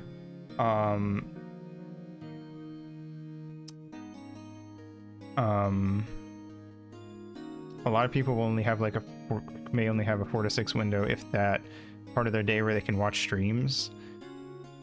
So many people aren't going to be able to watch you be awake, because during the time that they can watch, they're going to sleep. But it's kind of this weird, it does fall into this weird culture of subathons where it's like there are people who actually like the sleeping parts in a weird way, as if I don't know, I don't understand it, so I can't really explain it. Sleep streaming is confusing, and also it is against the rules. It is very much against the rules. You're not supposed to do that technically, but Twitch makes money off of big subathons, so if you're doing a subathon and you're making money, I don't think they're gonna stop you. That's how I've always seen it, at least. The streaming of other people's content. Mayhaps. But anyway, so going back to React streamers, if I don't mind if somebody is like, I'm on a food break, we're gonna react to stuff for half an hour. That is very true. There are a lot of people who are more interested in hanging out. I don't mind like, we're just sitting here talking, I'm not even playing the game. I don't mind doing this, but I do think that there's like a degree to where it's like a bit weird. Like, why would I want to sit in a stream for 4 hours when the streamer's asleep?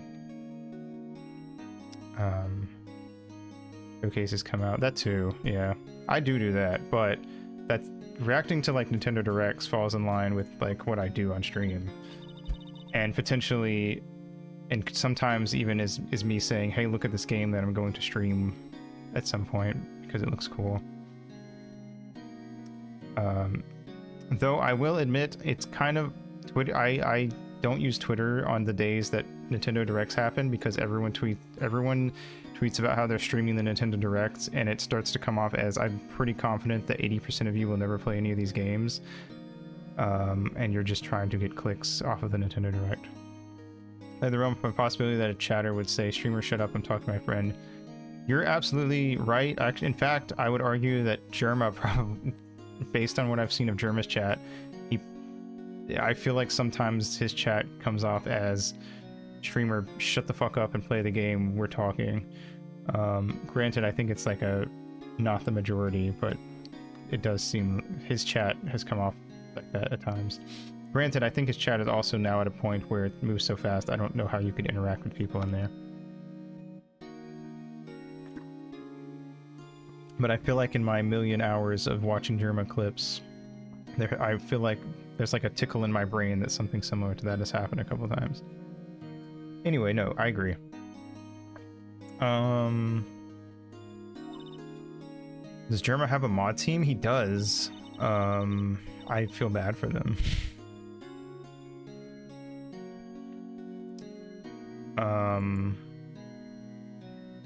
No, but yeah.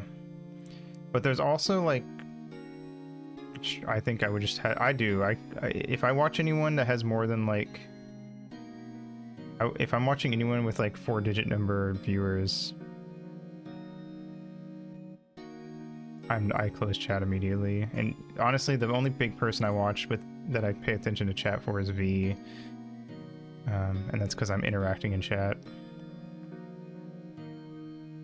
Yeah, that is one of the nice things about being small, is that even I have streams where like, if there's more than like 3 people in chat, I just have to like accept that I'm not going to even see half the things that get said in chat. There's a picture, but only the lake is in the picture. Yeah. Anyway, to wrap up my reacting thing, I don't mind if somebody is doing a like long stream and they stop for like 20 minutes to watch YouTube videos while they eat. But I have kind of come to a point where it's like, I don't know why you would watch somebody react to YouTube videos if that's like their only content, or just their main content. But I also don't know why people watch a lot of games that are in top categories, to be fair. I don't know why you would watch somebody play League for like somebody who plays League like 40 hours a week. I don't know why you would consistently watch that person, and other than their personality, but even then, like, are they not focusing on the game most of the time? Are drama channels still a thing? Absolutely. There's always going to be drama channels. I mean, Voice Critical is like a drama channel, I would argue. Unless, I haven't watched him in a minute, unless he's changed up his style a lot. By react, of course, I mean stare at screen, take bite of food. Oh no, I know what you mean.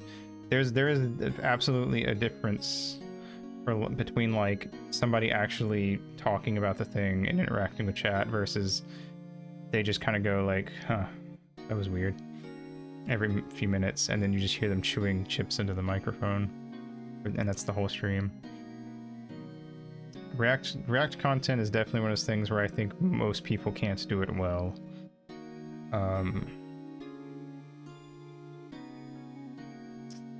And it just kind of feels like they're trying to get big off of doing absolutely nothing whatsoever.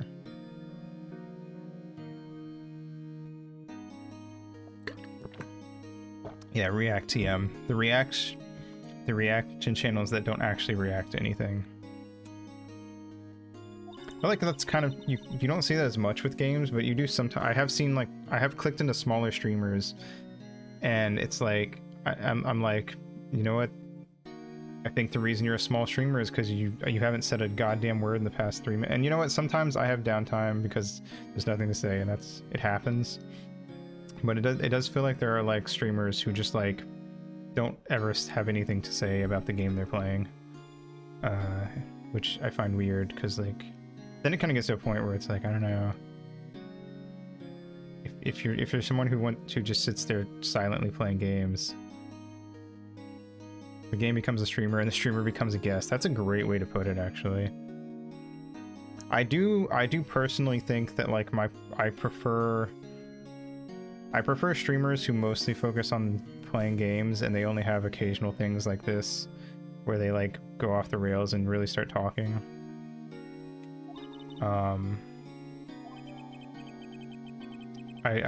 I also don't like gamers. I don't like gamers. I don't like streamers who allow like excessive backseating either, because I went on a whole other tangent on a different stream about backseating, about if your chat is heavily backseating. There's an empty lake taken automatically at 12:24. That's before Christmas, like the meme.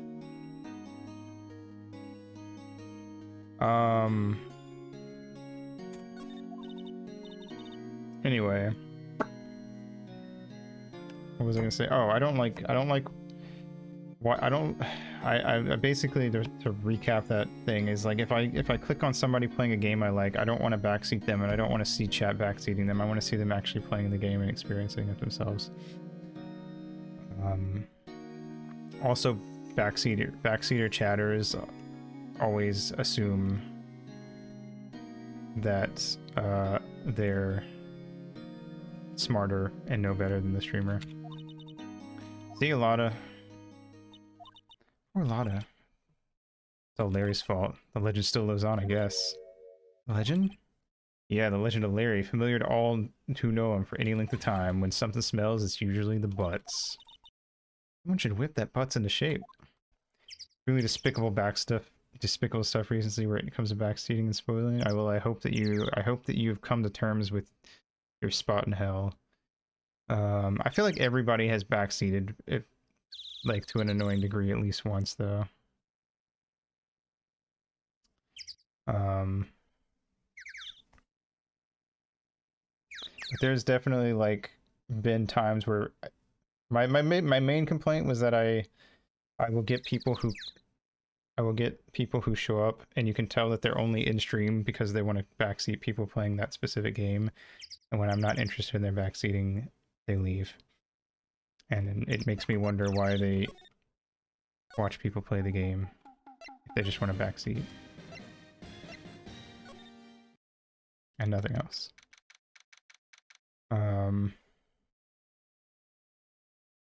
Yeah, I mean, it happens. You get invested and you start typing up in chat. But I think there are a lot of streamers who are scared to just put their foot down about certain things too, because I think it's in the same mindset of like, it's in a similar mindset to why a lot of streamers feel like they have to stream every day. This whole, I think a lot of streamers feel like they have to be really nice to chat all the time. Even I do it sometimes where I'll be like I'll be nicer to someone than I should be, and then I'll be like, I should have just told them to fuck off. There's this user who goes around to every Deltarune stream, starts backseating immediately. If the mods say, please no spoilers or backseating, they immediately leave and go to the next Deltarune stream. Yeah, I believe that. I've played games where people come in and I can tell that this person, like, you can tell that certain people constantly check their favorite game tags, and they just like go to like I get it when I play like small games that like don't get a lot of streams, like Grandia. I got a couple, can't think of too many off the top of my head, honest. I'd have to like go and look through my actual like list of games I've streamed. But anyway, you can tell that certain games have, you can tell when that happens. You'll get people who are like, I just want to watch people play this game over and over again, and also I want to backseat all of them. And they will immediately show up and start backseating, like you mentioned before, and then I've been like, that's nice, but I kind of just want to like figure it out myself. But then also I had a weird thing, specifically with Grandia, I had a weird thing. Where like I was like, oh, I might look up a YouTube video that like gives like a spoiler-free explanation of the mechanics of the game, because I would be curious to like get to know the mechanics a little more. And they were like, no, don't do that. You should figure it out completely by yourself. And it was kind of like the opposite, where it was like, well, if I want to go look up a guide, I'm going to go look up a guide. That's none of your business. It's not often, but there have been a couple. I'm just trying to play the game here. Yeah, I had that with Broktai a little bit. They weren't like mean or like aggressive about it, so I was fairly nice to them.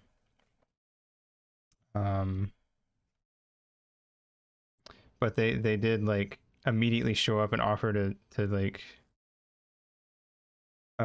send me like the multiplayer thing, and I was like, no, I'm good. And then they seemed like really confused. It wasn't that they were mean, it was more that they were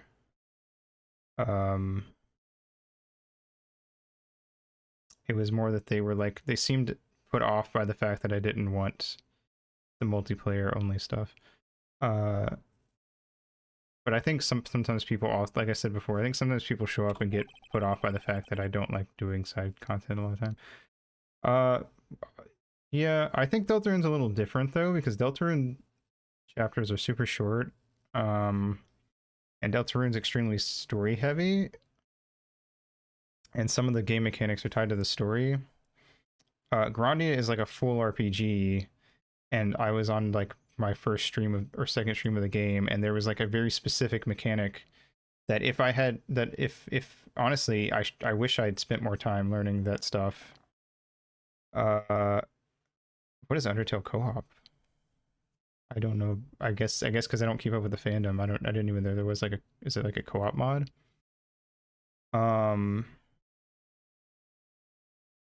Anyway, like Night Fang can attest. If I had understand the sort of the mechanics of that game better, yeah, I figured. I would have had an easier time at the end. Which, so if anything, they were not only should I have spent even more time looking into the mechanics of the game, the fact, I don't know, it just kind of like, they were just objectively incorrect in that statement. And also, yeah, it was a mechanic that like didn't get, I don't think the game explained well enough. And I was specifically mentioning that I wanted to know more about that mechanic because of that reason. And it's like a major mechanic of the game that ties to your leveling and stats. It was less like going into an Undertale stream and the streamer going, how does genocide route work? And then going, like I can understand being hesitant to explain the intricacies of the genocide and pacifist route in Undertale, versus, to me, it was more equivalent to going into a Monster Hunter stream and the streamer goes, I'm gonna watch up a video about how to use the hunting horn, and someone go, no, figure it out yourself. That's more equivalent to what it felt like, to me. That and again, Deltarune is a little different because I don't know why you would want to look up a video explaining a mechanic in Deltarune, because it's each chapter is super short, and I think that most of the mechanics are pretty self-explanatory anyway. I think you would beat the, I don't know, I feel like that's a case where I would say just beat the game and then look into the mechanics. Let's go check it out anyway. I agree. Is there anything to even check out?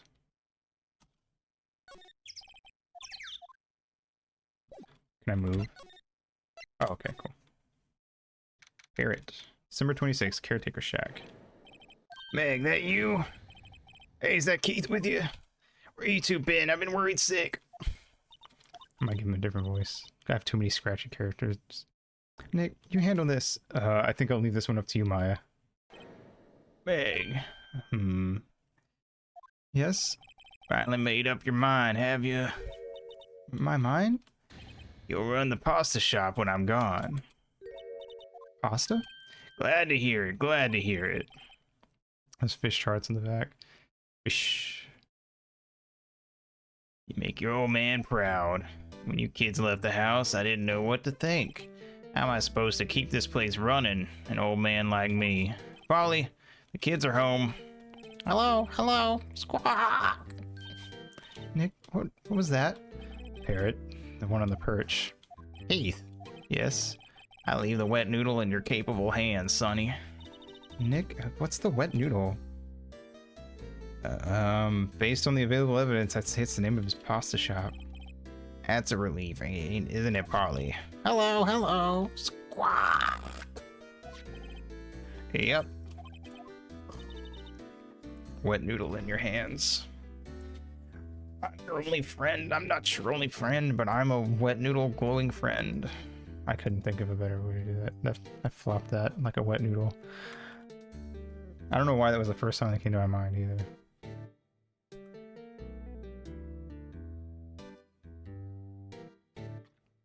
Make a wet noodle in your soul. Anyway. Fell asleep. I guess he's relieved. Can we talk to him?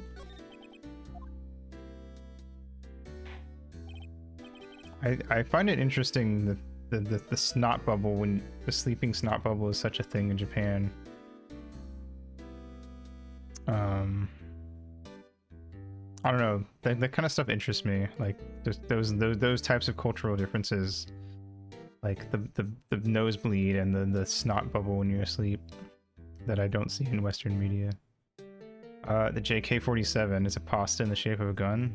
Hell yeah, that's good. That's good. I like that.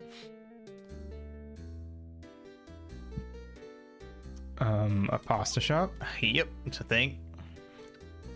Wet noodle will live on when I'm gone. My father started it, you know. That makes you two the third generation. Meg? Yes. Every time he says Meg, Family Guy funny clip pops up in the corner. flaccid and causes fear in nearby enemies on reload. Nice. Tomorrow we'll start with the secrets of dough tossing. Dough tossing? You too, Keith. Yes. You'll be the best pasta wrangler the West has ever seen. Pasta Wrangler? The West? Isn't pasta from Italy? Meg, Yes. you know the best pasta's always been made west of the Rockies, don't you? Right, of course. Everyone knows. Right, of course. Everybody knows that. Nick? Huh? How long do we have to keep up this all in the family charade? Oh man, must something about the murder. We're not leaving until we find out what that is. The lore is that they believe that if they get slapped with it, it will transfer its flaccid, noodly properties to them. Nice. That's a real game. With Undertale in particular, the rampant spoilers have had the unfortunate effect on several first-time streamers where I literally hear them say, I just want to fight Redacted, but you know who. Yeah, can you help me get to the Redacted fight? Yeah, that is kind of disappointing. And it's why I don't really watch people play Undertale anymore. I only really watched people back when I first beat it myself. Because I think it's too big of a game and nobody can go in blind as I would want them to be. To it.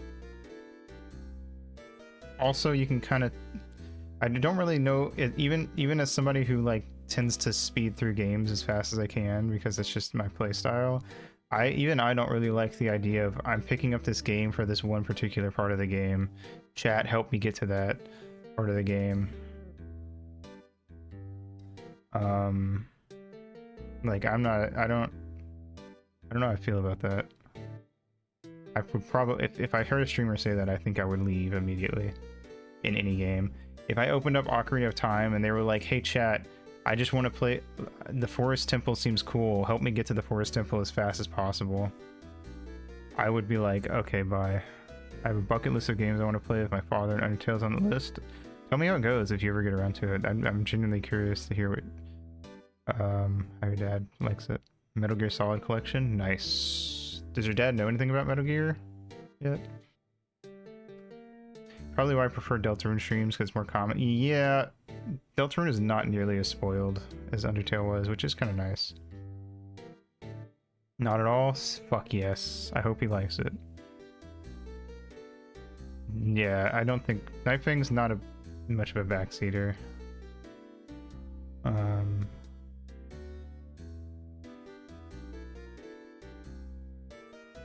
Oh, I see what you're saying. You play the games and your dad like sits. I get you. Yeah. That works too, though. I can see that. Used to do a lot of WoW. Yeah. That's cool. Still. I mean, it's up to their dad, I guess, how much they want to get in. Got him through Kingdom Hearts and if you got him through Kingdom Hearts, he's golden. You're good.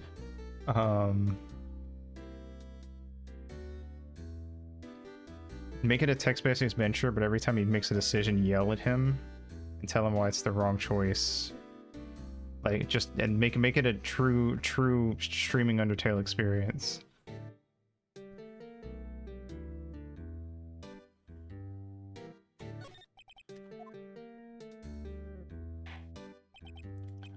This is a boat rental shop, right? What are you talking about? This here's the Palace of Pasta, the wet noodle. Though now that you mention it, we haven't gotten many orders for spaghetti lately. All the kids come up and say, yo, dude, we want to ride in one of your boats. Hit frog. Kill the frog.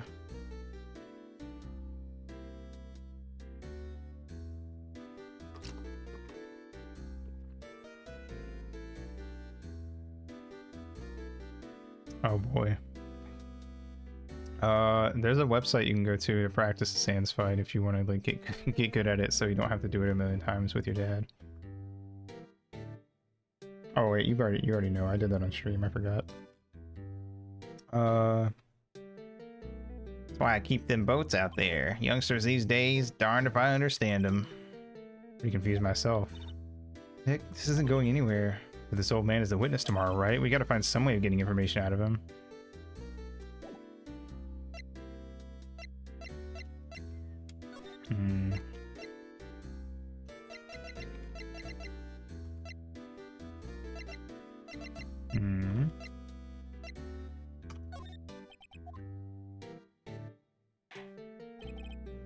Now listen here, Keith. Remember that tricolor pasta we were talking about? Our rainbow lioli. I figured out the last color we should use, indigo blue. To this day, I still haven't beat the Forest Sands redacted just in case viewer has been spoiled on this. Really? Interesting. I mean, I guess that's fair. If they've edited my way past that, that's fair enough. I mean, do whatever. I don't have problems with cheating, so yeah. If that you should play a game or whatever's the most fun.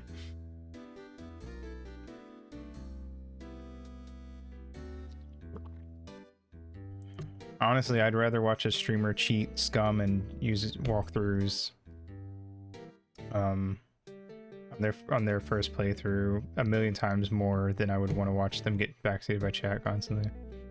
The kind of pasta that was made like 2 years ago, what is it? Yeah, everyone just cares about the Sands fight. You could just scum your way to that fight though, to be fair. You can find like somebody's save file where they have like the best equipment and all the good healing items. Cascatelli, let me look this up. It would help, at least. That's actually originally what I did with Sands before I learned, oh, what the fuck? That's some wacky looking pasta. What was the point of this? 2 points at a pile of ripped up bread. Yes. I mean, I appreciate the bug theming, but why? Why? Indigo blue? That didn't seem to work the way I thought it might. I'm gonna go pee, and then I'm just gonna throw everything at him. So I'll be right back.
Hello.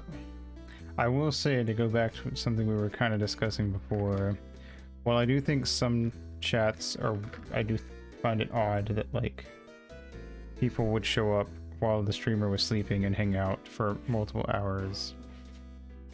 There is a degree to which I think that you want your chats to be able to talk amongst themselves. New pasta shape, it's called the Coclapini. Fuck yeah.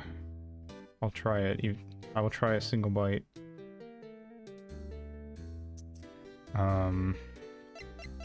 Like, I do have some streams where like there's only like 2 or 3 people in chat and it's already more just a tip. Yes.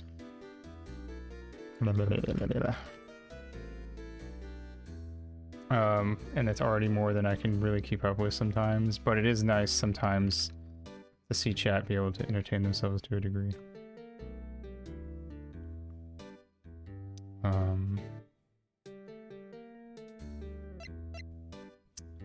Dream of a self-sustaining chat. I don't know about a self-sustaining chat. I don't like the idea. I definitely don't like the idea that like of chat like being more interested in hanging out with each other than me. Yeah, I mean I can't. The whole reason I started streaming is because I already talk to myself when I play games anyway. I don't think this is gonna do anything. I'm gonna show him everything. But it is nice when chat can like have self-contained discussions sometimes. I don't know. I don't know if I can properly explain what I mean.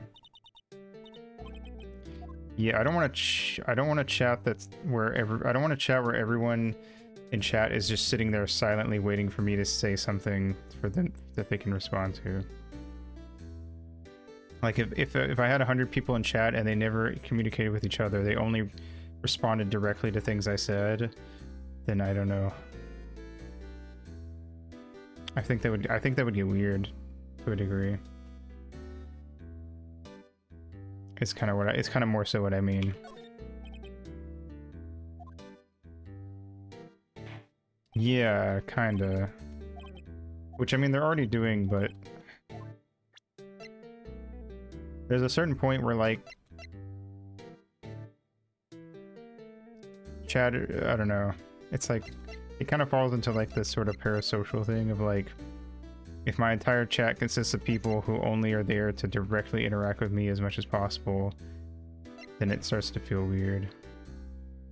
It starts to feel more like they're there to like they're trying to have a conversation with me, the streamer, directly or something. In like a weird, I don't know how to explain it.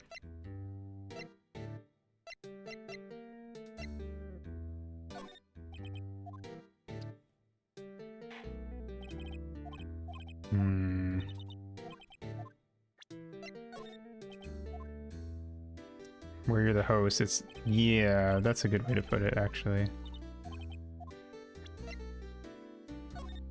People show up to a stream to watch me, and they show up to my stream to watch me, and they're here to watch me play the game.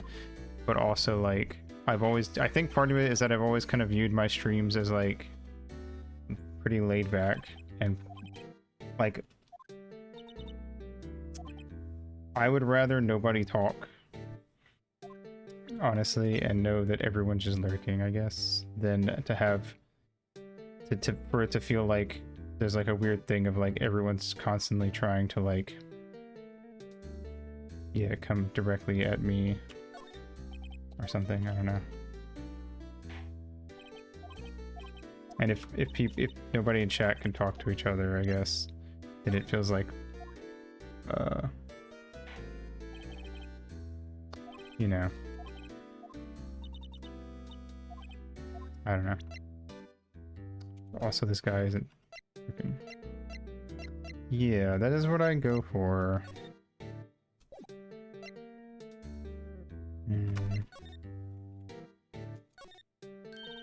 Wow, what an amazing parrot that is. Good morning. Hello. It ignored me. I hate birds so much. Wait, you forgot Meg? You gotta call her name first. Name? Polly, how you been? Hello, hello. Squawk. See? Neat. So the parrot's name is Polly.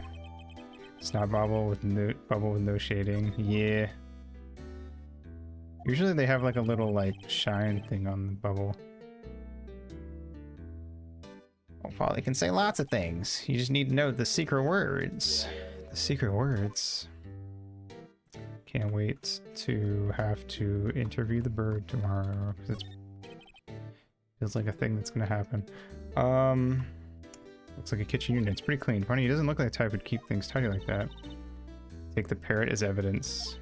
He's running a pasta shop here. My first instinct is to just destroy the evil creature.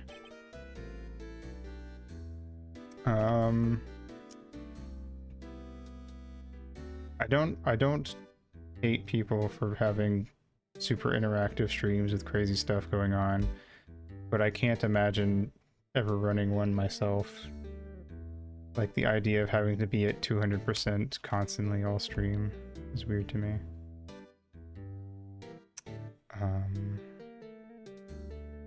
Also, I'm gonna be honest, I've talked to other streamers about this, and a lot of top streamers, when you watch them, they aren't, I don't think that they're much wackier or crazier than me. Like, they put on a bit more energy and stuff when they talk, but they'll just have like chunks of dead air. It's kind of why I think, I don't know, smaller streamers who are really hard on themselves shouldn't be, because I think that you just have to have people, if people like you, they'll watch you. I don't know. Kind of goes all back to that stuff.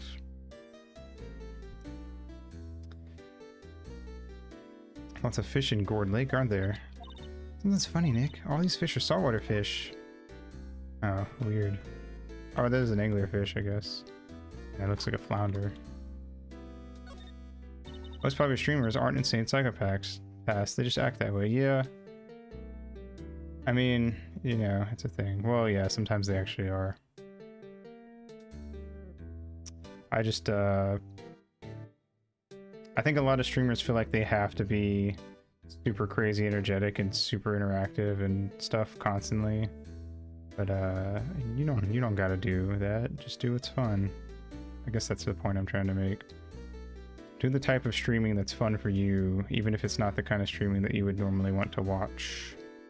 Because I think a lot of people, when they make content of any kind, they want to make the content they watch. I agree with that. I think the best streamers are the ones who are genuine regardless of their personalities. But I think a lot of people want to make the content they want to watch, but the reality is that sometimes the content that's going to be most fun for you isn't the content you normally consume. And I think that's why you should experiment a little and also just go with what feels fun. If something's not working, do something else. Like I've multiple times I was gonna do the thing where I would pick a series and I would just play games from that series in a row until I did the whole series, but it never was fun. So I just realized, like, well, I don't enjoy doing that, so I'm not going to. Honestly, the random list thing has been the best choice I've made in terms of streaming. Except for the fact that I can never let the list be. Always got to make some weird alteration. Yeah, even stuff I've liked. Even stuff I like, it burns me out fast.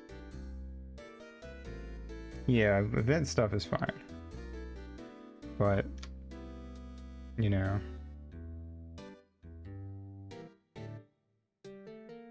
I mean, I'm just not gonna do any of it. I don't even like playing 2 games of the same series in a row. Oh, I already tried that. I would do a thing where I would play a game from a series and then play it would be like, let's say I was doing Final Fantasy. I would do Final Fantasy 1, some other game, Final Fantasy 2, some other game, Final Fantasy 3, some other game. I still didn't like it. It still was too much. Honestly, preferably there's a good like 4 to 6 months between each game. Yes, well, also Final Fantasy 8 was an inferior game.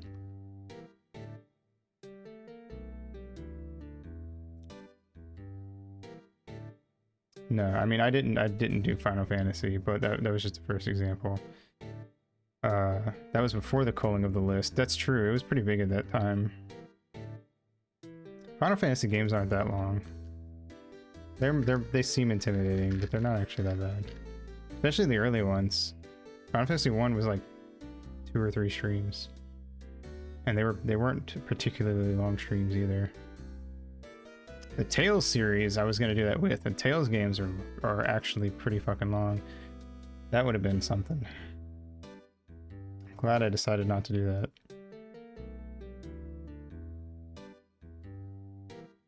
There's a save. Wait, oh shit, is that a save? Is that what that is? They could barely fit one game on the NES cart. Yeah, but it also is like a... That doesn't mean that the game's big. They could barely fit Pokemon first gen, and then they made Pokemon Gen 2, and they could fit the entire game plus the area from the first game plus Tetris because it was coded properly. A lot of games that couldn't fit on their systems back in the day were just not coded in like a proper game. Oh, I see what you mean. Yes, no, the early games, I mean the modern games aren't either. Final Fantasy 7 wasn't that long. I've played a ton of longer games. Final Fantasy 8 wasn't that long. Final Fantasy 10 wasn't that long.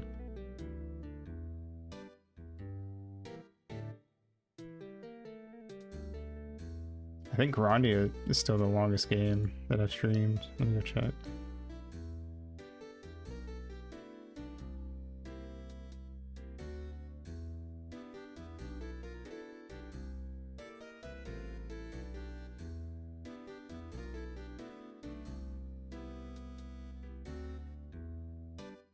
Suikoden 3. Followed by Xenogears, followed by Grandia, followed by Xenoblade Chronicles 3, followed by Tales of Berseria, and then Final Fantasy X. And like 4 to 5 hours of Final Fantasy X was me ramming my head against the final boss. So then Tales of Vesperia, and Tales of Fantasia, and then Final Fantasy VII, number 12.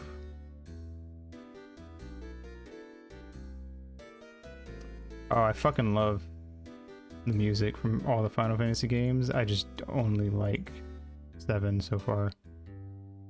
Actually, no, 1 was good, but it was like not amazing. It was just good. 7 was amazing, I thought. Not a fan of the remake though. Final Seymour theme, yeah, no.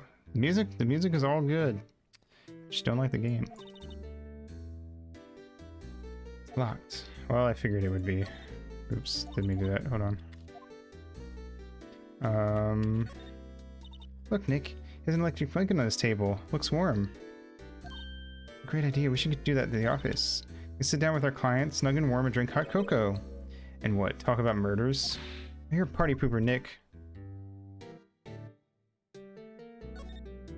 Wow, he has a television in here too. Oh, that's not what I thought. Last good Final Fantasy in your opinion? I have played 7, 8, 10, and 1. And 7. So 7, I guess. Hey Cube, how you doing? Welcome. Polly, what's your name? Polly? Squawk! Hey, cute. I just found a new friend.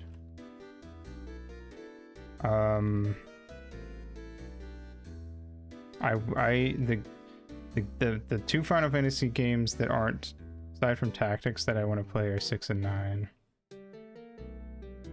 Yeah, no, 7's definitely the best out of those.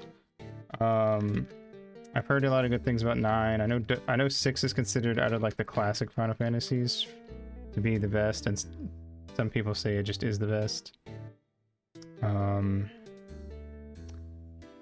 I just based on what I know about it, and what I know about me, I don't think I'll like 6 as much as I like 7, but I do think I like to think that I will still enjoy it.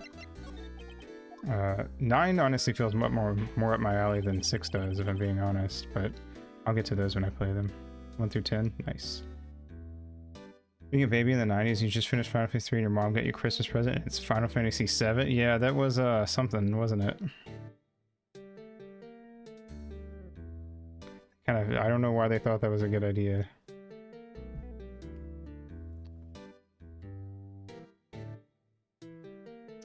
But oh well. They fixed it with 7 onward, so. My caretaker's gotten worse of late. Yeah. Oh yeah, yeah, good point. I watched the Star Wars movies backwards when I was a teenager because I just, for some reason, felt like watching them in a weird order. So my first time watching them all, I watched it 6, 5, 4, 3, 2, 1. And no, I don't have an explanation for it, I just did it.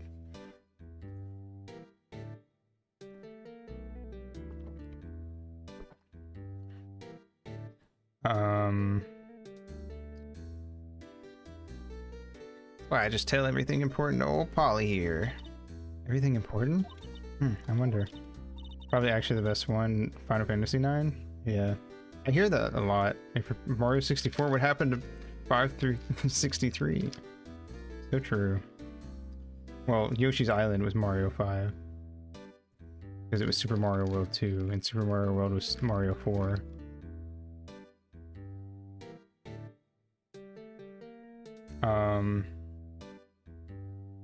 Super Mario 64 is a really good game. That's all I have to say about that. Mario World, Mario 4 in Japan? I don't know. I just assume it's called Super Mario World.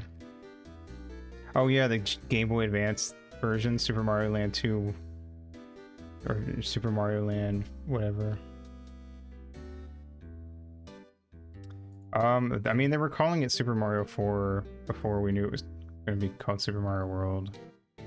Even over here, if you look at, like, we've seen it in some of the Nintendo Power reading streams. Wario Land 2 to Game Boy Advance.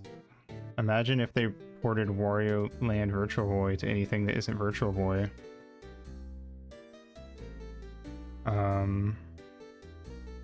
That'd be nice. Super Mario Advance 5, Super Mario Land 4, Wario Land 2. Oh yeah. I don't think it was called, or was it called Super Mario Land 4, Wario Land 2? I always just see it written as Wario Land 2. Attack on Titan announced the newest season name. Its final season, part 3, part 2, right?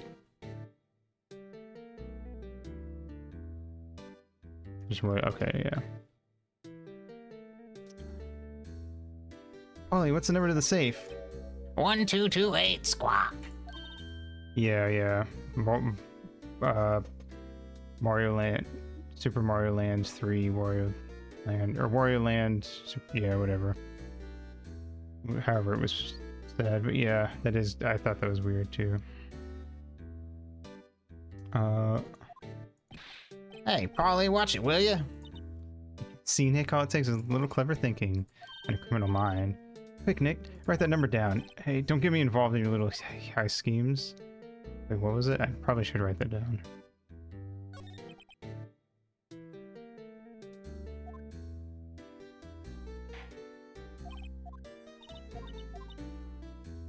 Oh, thank you. I'm gonna write it down anyway, though, in case, for some reason, in case we don't get to that part tonight. Oceans Maya.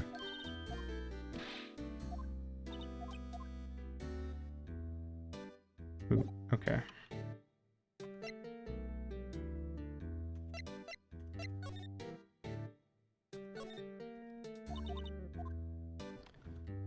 I guess I don't actually need to open it. Am I done with him? I didn't really get anything out of him. I don't feel like.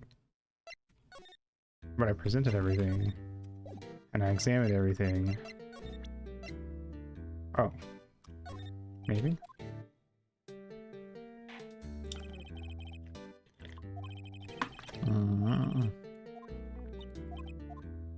Never mind. Worth a try. I guess we did get something then, if we have all these evidence.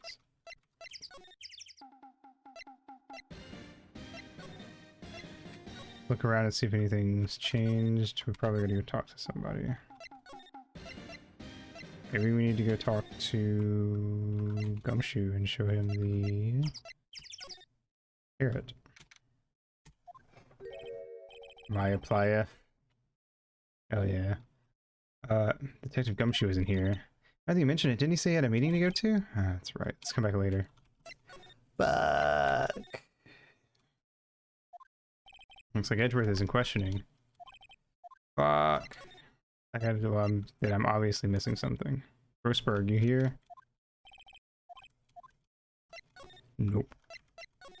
Playa de Maya. Ah, fresh air. I gotta say, freedom feels great. Behave yourself in the courtroom tomorrow, okay? Misbehaving is much more fun. It's not gonna be so much fun when Edgeworth refuses to pay your bail again. Right, I'll behave. Oh dear. Okay, then it's gotta be something at the lake.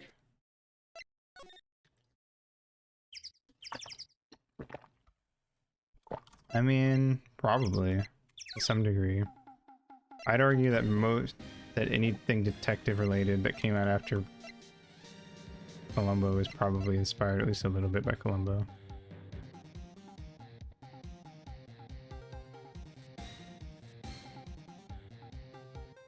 Even if not directly.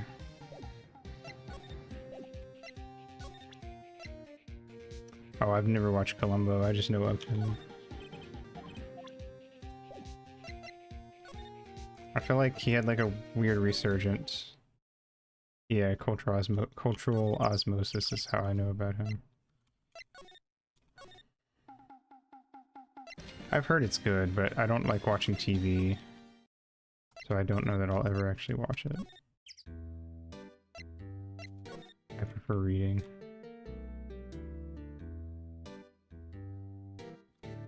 Do I keep... Is the psychic kind? Fair enough.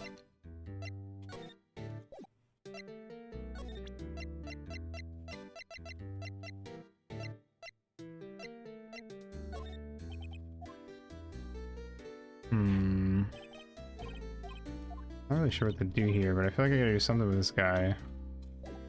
Well, I don't like watching movies either, so I don't know if that would help. I just don't like sitting down and watching things. I get really bored really fast and want to get up and do stuff. But for some reason I can just sit there and read for like 4 hours. I'm not gonna pretend that it makes any sense or that I can explain it to you, but I just prefer reading and playing games, so I don't really watch stuff.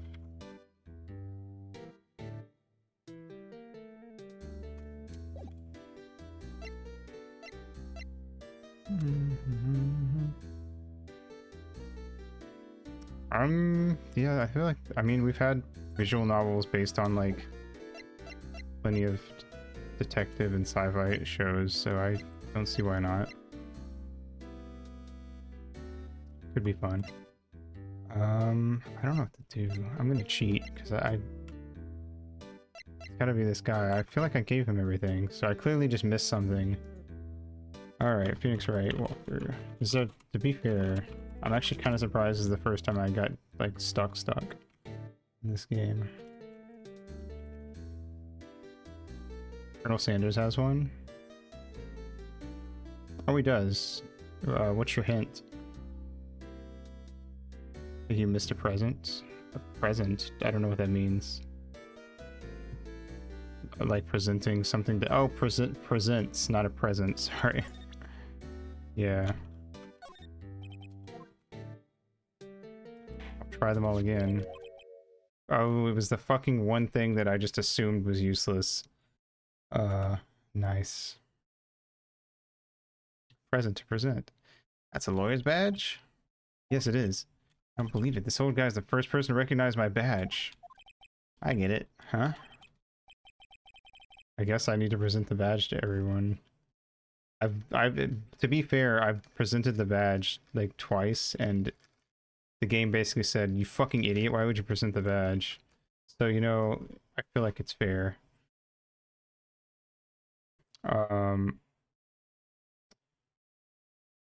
Dirty tissued, I did. Yep, I got you figured out now. You're not Keith. Hey, now's a chance to clear things up. Sir, no, I'm not Keith. No, not Meg either. Peter. We're here investigating a murder that took place on this lake the other night. Please help us. A lawyer, huh? Please, mister? Alright, I'll help, but on one condition. What's that? When this case is over and done, you'll run the wet noodle. Luckily there's a family attorney. Sure. Like, you sure about this? Hey, anything to get this case solved. Also, who wouldn't want to eat Phoenix noodles? That sounds spicy. I'm down. That's my boy. Good for you, Keith. Wait, didn't I just say... You too, Meg. Yes? Missile, look out!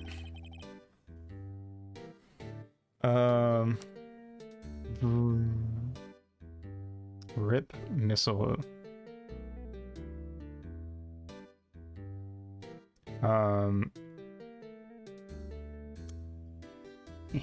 You bring a tear to your old man's eye, you know? Now, what was that you wanted to know? Speak up, Polly. Hello, hello. Squawk. I was talking to the bird again. How do we get him to talk to us?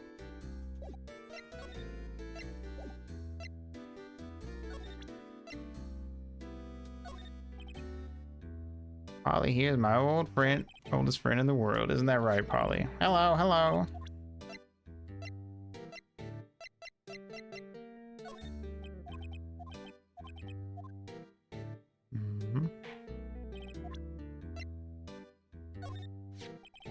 You know about Gordy? Nope. Cool. Yep, I seen this. You know something about this, sir? Keith. Yes? It's okay. You can call me Dad. Dad, you know something about this? Yep. The other night out on the lake. Yes, yes? I know all about that. I seen it. What? Tell us what you saw. Well, I suppose, since you're taking over the shop and all. Cool, now we got some stuff. I forgot the time, but it was pretty dark outside. Probably night. Yup. Yup. Yup. Yup. Yup. Mm-hmm. It's after midnight, but okay. Then I heard this bang, so I looked outside. Then I heard another one. Bang! And then somebody died. A little while later, the smoke comes back. Then a young man walked by my window here. He was muttering something to himself. Yup. What did he say? Yup. I forgot. I'll remember tomorrow by court time, promise. You didn't know earlier than that. You know what? Little Terry was just here. Terry?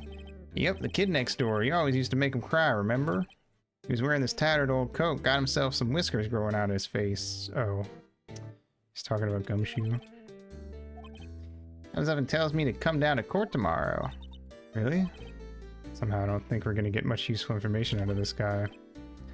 Maya, maybe we should be leaving. I think you're right. Oh wait, I had one more question. Huh? Polly, have we forgotten something? Squawk! Don't forget DL6, squawk! Well, that's big. The parrot knows about the DL6. Everyone knows about DL6. You're connected to DL6. You're connected to DL6. I'm connected to DL6. Are there any other DL6 connections I should know about? Squawk! What did you just say, Nick? One more time, Polly. Don't forget DL6, squawk! The bird did it. The bird shot Edward's dad. Oh, it's all coming together. I knew birds couldn't be trusted. Kill it. Hey, Dad. It's getting weird. Who is this old guy? Why would that bird Polly know about DL6? We have to figure out who that old man is. What? He locked the door from the other side. Who could that old man be? We need to do a little more research on this DL6 incident. Maybe I should ask Detective Gumshoe. Holy fuck. All right, let's go. Let's go. Let's go. We know where to go now. Let's go. Hey, pal, long time no see. You don't look so happy. What's wrong this time? Actually, we wanted to ask you something. Yeah? You know the boat rental shop down by Gourd Lake? Oh, yeah. The old man who runs it is appearing as a witness in court tomorrow, right? Oh wait, that was Phoenix that said that, sorry. How'd you... It was supposed to be top secret. Do you know who that old man is, detective? Actually, I don't. He's a bit of an odd bird. I haven't been able to get a straight answer out of him. Decided first that he wasn't persuasive enough to stand and testify as a witness. Why we called him a Slaughter Heart yesterday. As for who he is, we have absolutely no idea. Sounds suspicious. Kind of reminds me of the one crazy dude from, well, I guess, mute for 15 seconds if you don't want Gravity Falls spoilers. 3, 2, 1. Alright, it reminds me of, that old dude in Gravity Falls who, like, was, like, just some weird random old dude, but then it turned out he actually knew a ton of shit and had lost his memory at some point. It was extremely plot relevant. Kind of reminds me of that guy. It's a similar deal.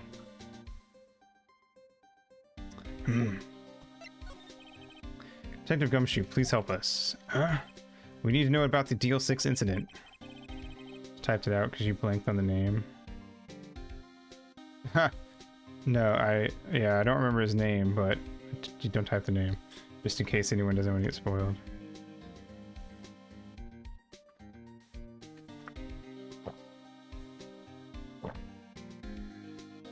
That was when Edgeworth's father died. I can't help but think that it has something to do with this current case. Tell the truth, I don't know much about DL6 either. Mr. Edgeworth forbade us from reading the file, so afraid I can't show them to you either, pal. What? However, you can convince me somehow that the DL6 incident is related to this case, well, I guess I'd consider opening the file up. What if we present the bird? Hold on, go back. Is that a parrot? The old man at the boat rental shop's parrot. The parrot knew about that incident. That incident? DL6. What? Squawk, don't forget about DL6. Pretty sure that old man must have taught her that word. Yeah, but how would that old man know about the DL6 incident? Gumshoe, Keisuke Ito Tono Kogiri. No Kogiri roughly means. Oh, is that like his Japanese name?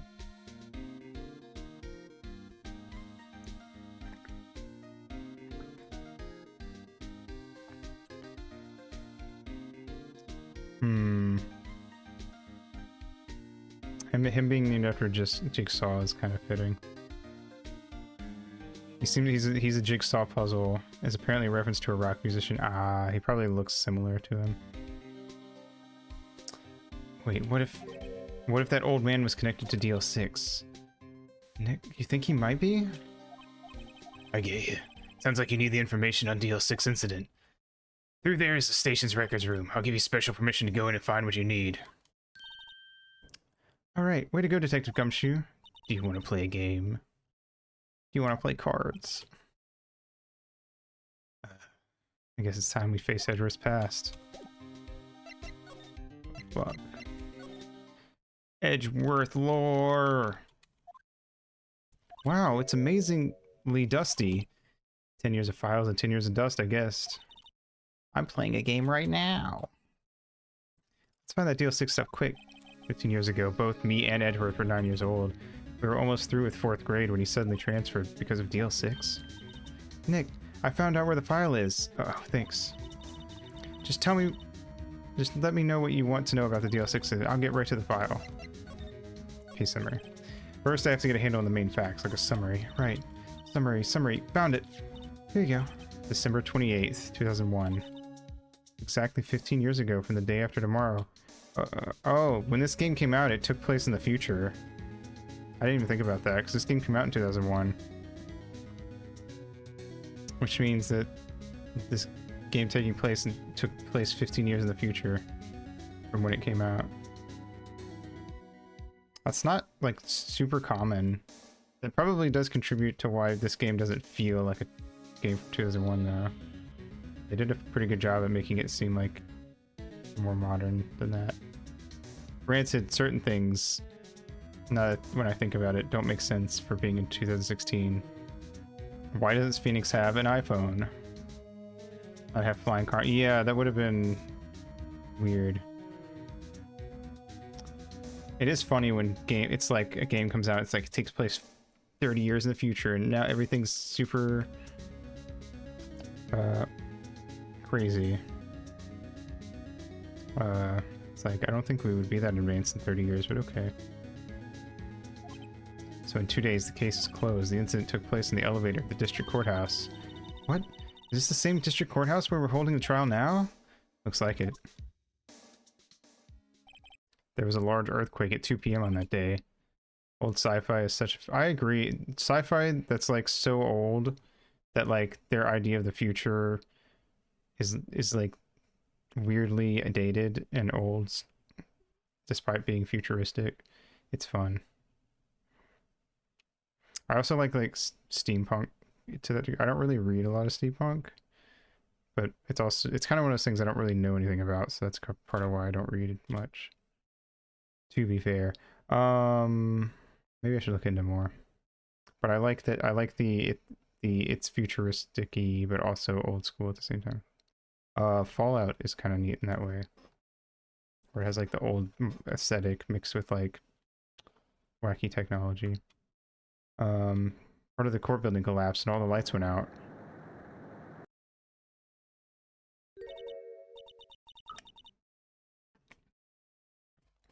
There was some earthquake. Time 3 people were trapped in the elevator. It took 5 hours for them to be rescued.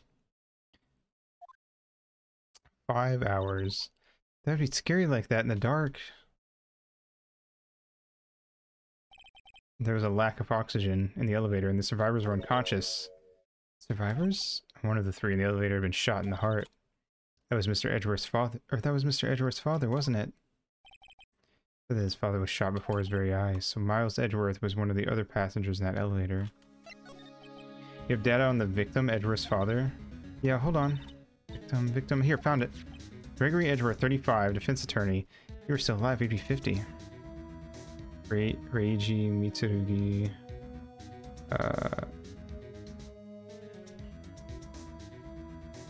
Yeah. Interesting. That's a very fitting name, I'd say.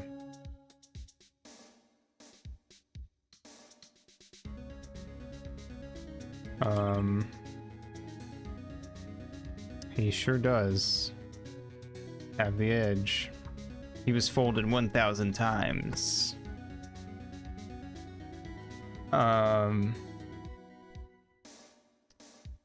He had lost that day's case in court and got in the elevator with his son Miles. Miles Edgeworth, of course. So he was in the elevator with his father. From the angle of the bullet and other evidence, it could not have been a suicide. The murder weapon, a pistol, was found in the elevator. The pistol had been fired 2 times. I've never heard that before. Sounds just like this current case. What's going on here? Was the guy who died that security guard we saw? Got any data on the suspect in there?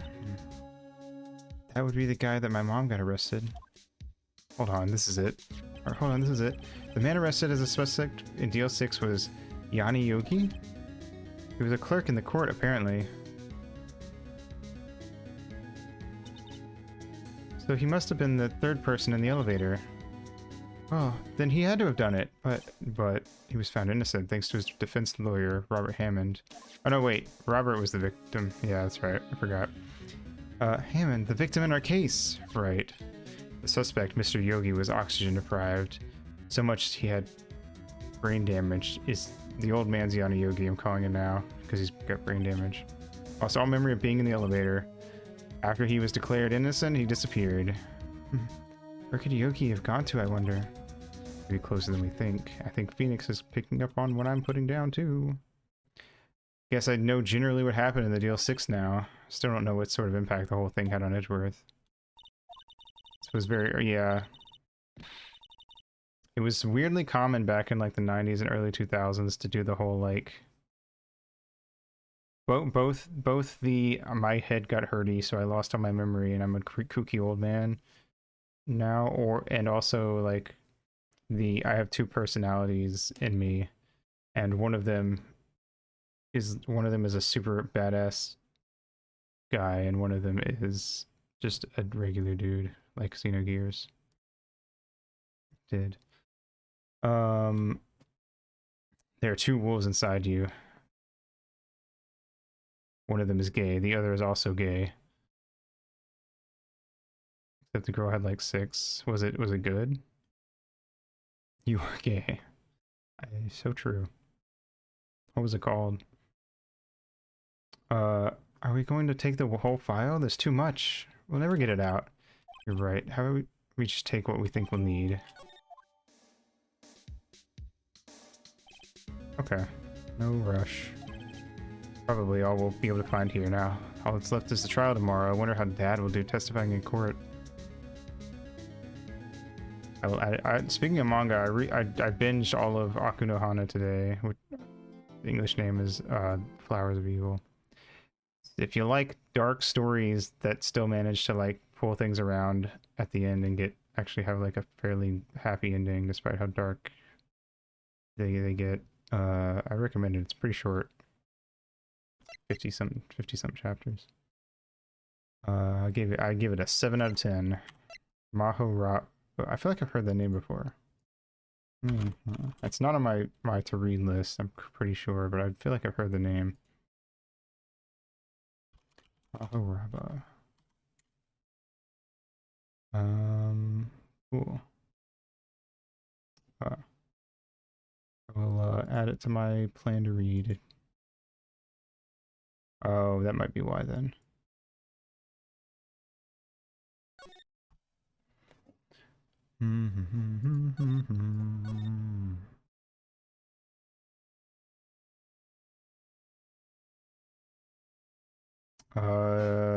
If it might be Maho is in Magic, I'm not sure.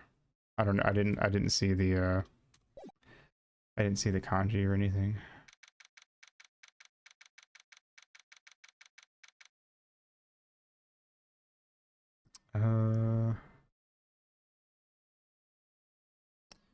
December 27th, 10 a.m. District Court. Courtroom number 3.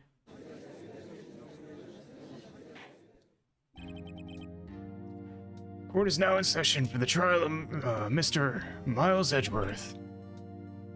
The defense is ready, Your Honor. Very well. Apparently the prosecution is also ready. Who's the judge here anyway? Mr. Von Karma, your opening statement. Very well, no opening statement, so... Not so fast, Judge. I was taking a meaningful pause before speaking.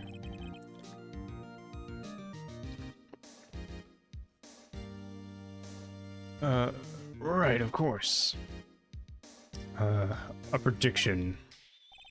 Today's trial will end 3 minutes from now. Will it, though? Order! Mr. Von Karma, what is the meaning of your statement just now? Must you question everything? It will be over in 3 minutes. We have no time to waste. I call my witness now. Right, I call my decisive witness to the stand. The mysterious boat shop owner. Witness, state your profession. I'm the proprietor of the restaurant Wet Noodle at Gourd Lake.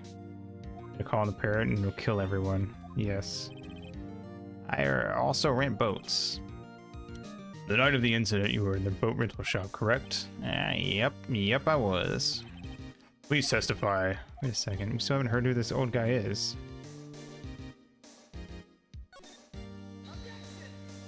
Wait a minute, the witness hasn't stated his name yet.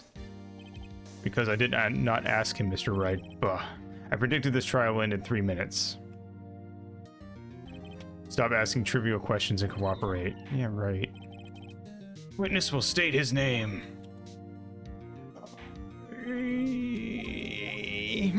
Well, I'm not really sure. Yep. What do you mean? My memory. Your Honor, The witness does not remember anything beyond the last several years. Ergo, he cannot recall his own name. Can't recall, you say? Yes, but the incident took place 3 days ago. He can testify. Very well, let's hear the testimony then, shall we, witness?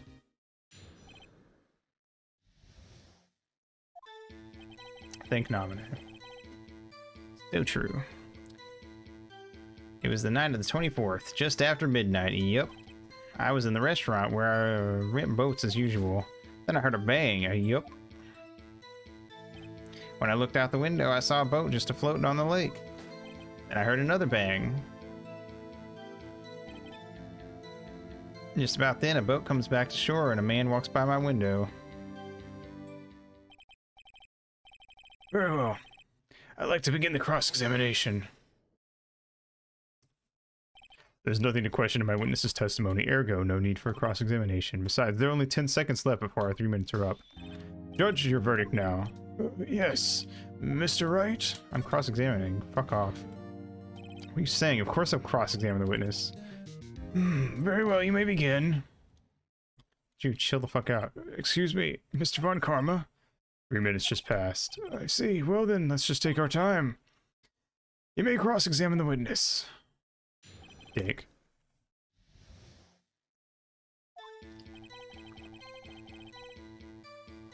Alright.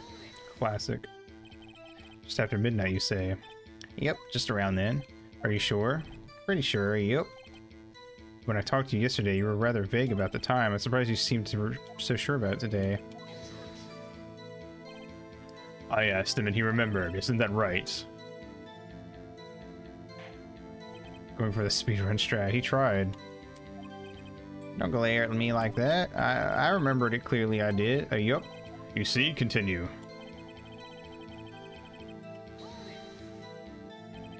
Is there anyone who can verify that? Well, I guess Polly could. That's not good enough for a court of law. Mr. Wright, exactly what's not good enough? Your Honor, this Polly is a parrot. Parrot. Don't be so hard on the girl, Keithy boy. Keith. Prosecution concedes that we cannot prove the witness was in the shop. Witness, please continue.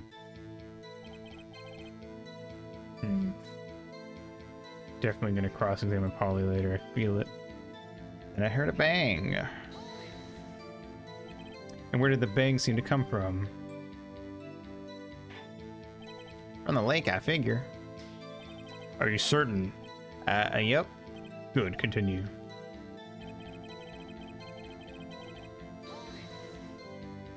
Was there someone in the boat? It was pretty far out there. I couldn't see clearly. But I figured there was 2 men out there, yep. But you couldn't see them clearly. Yep, at the time, that is. At the time. Then I heard another bang. You heard 2 gunshots total. Yep. A lot of said in your testimony yesterday. And we have that part, which means that if he ever contradicts that, I can use it. I can present it. Just about then, the boat comes back to shore and a man walks by my window. By your window? Yep, by my window, right outside the window of my little shack. And could you see the man's face? Well, the fog was pretty darn thick, but he was right there in front of me. I saw him. This is a rather important detail. Please add it to your testimony. Tisk, tisk, tisk. That man was the defendant. He was saying, I can't believe he's dead. Are you sure? Uh-oh. Dad. Dead certain, Keith. Said, I can't believe he's dead, and as he was walking by, too. I can't believe we're actually using the fucking the whole him thinking we're Keith in court to get him to cooperate. Witness, are you sure that the person you saw was Miles Edgeworth? He was him, that Edgeworth boy. This sounds like decisive evidence indeed. I see no room for doubt. On karma. He lured me into cross-examining so he could set me up for a fall. Tisk, tisk, tisk. Nick, I don't like the way things are going here. Everyone in the courtroom is glaring at us. Better act quick.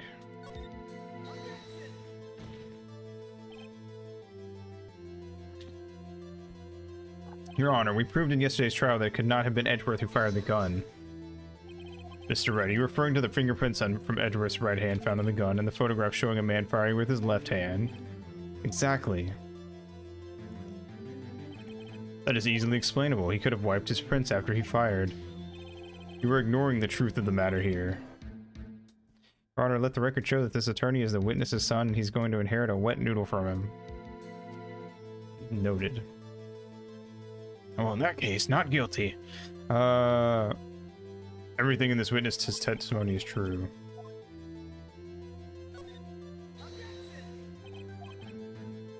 Your Honor, this witness claims that Edgeworth said, "I can't believe he's dead," but his word is all we have. Sustained. You may inherit the wet noodle. If you were telling a lie, Mr. Wright, in the court of law, the evidence tells all. Apparently, you have yet to realize even this basic fact. We literally had a witness yesterday who embellished their testimony just because they wanted to be a witness. If you say his testimony is a lie, show us proof. Nick, we have evidence? It's no good. There's nothing I can do. Are you sure? To be honest, I don't know what to do anymore. Please, can you hear me, sis? Please. We need your help. Nick needs you. 3 minutes was perhaps too high an expectation. However, 15 minutes isn't bad. This must be a new record. Enough. The witness may leave the stand. He's sleeping. Bring the parent out. This court sees no reason to further prolong the trial, nor is there any need for more time to decide the case against the defendant. This case is extremely clear. I see no room for misinterpretation of the facts. What? No. Court defines the defendant, Mr. Miles Edgeworth, guilty. Uh-oh. Do I need to go back? I haven't saved in a minute. The accuser will surrender to the court immediately to be held as all court is adjourned. Fuck. Okay, no. Wait, okay, I was hoping that something would happen. Who just said that just now? Me, huh? Larry? What are you doing here? What are you doing here? Listen, you gotta listen to me. I was there in the park the night of the murder. I wasn't sure about it until yesterday, but today I remembered it. Oh, the butts is stinking it up in a good way this time. Remembered what? The gunshot. I heard it too. Here we go. Larry was about to save the day. Larry was plot relevant. Chekhov's Larry. Chekhov's butts. Order.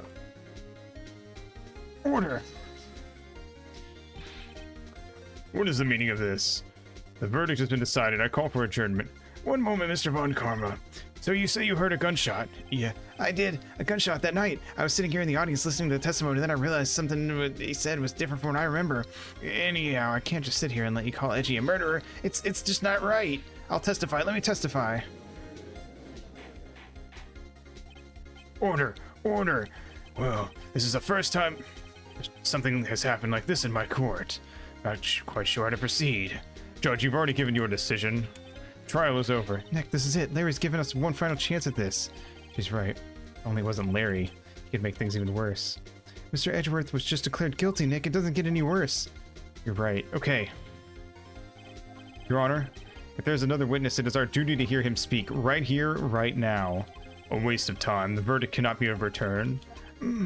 I'll overturn my own goddamn order whenever I damn well please, bitch. Allow me to speak my opinion. In all court proceedings, it is our duty to prevent an inaccurate verdict.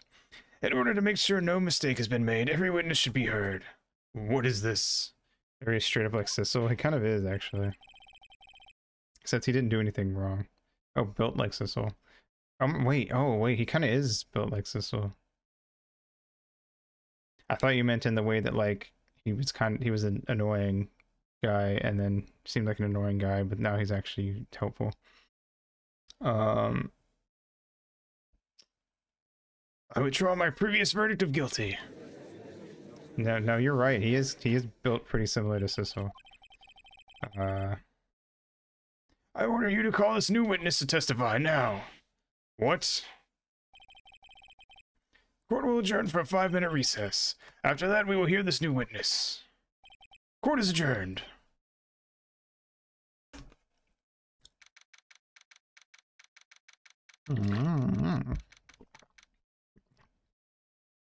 December 27th, 10:28 a.m. District Court, Defendant Lobby Number 2. That was too close. Sorry to keep you on the edge of your seat like that, Edgeworth. I've seen worse. Yeah, right, Edgeworth, you're sweating bullets. I was just wondering what Larry plans to say in there. Larry was at the lake that night. Yeah. He said he went looking for the Steel Samurai balloon that flew out into the lake. Oh, right. And he found the balloon in the air tank that night. Yeah. Hey, Edgeworth. Huh? You say something right. Yeah, a lot of things. You seem out of it. What's wrong? It's nothing. Mr. Edgeworth?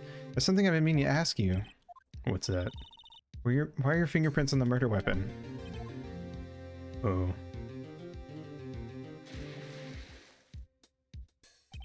When he fell into the lake, I went into a daze. I couldn't understand what had happened. Couldn't think straight. Then I saw the pistol lying on the floor of the boat in front of me. I picked it up without thinking. I didn't have a reason, really. I see. Right. Yeah? This might be our chance. Our chance? Von Karma has only ever run perfect trials. Perfect trials? Perfectly prepared witnesses, perfectly complete evidence. That's the secret to his success. This is the first time he's ever had to deal with something unexpected. He has to let someone he hasn't even talked to testify before the court. And that someone is Larry. What are you getting at? It's likely his testimony will be full of holes, right? Sounds like another Joe Schmo we know. That's right, Nick. No 10-minute trial this time. We'll milk this one for all it's worth. Hey, it was 15 minutes. 15. Everything's on Larry's now. Time to milk the butts.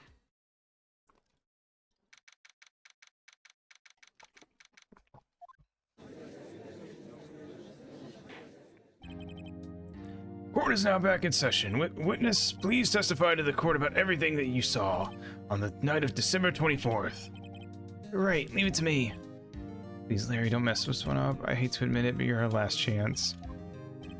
When Carmen didn't even have time to prep his witness, I just hope Edgeworth is right about this being our big break.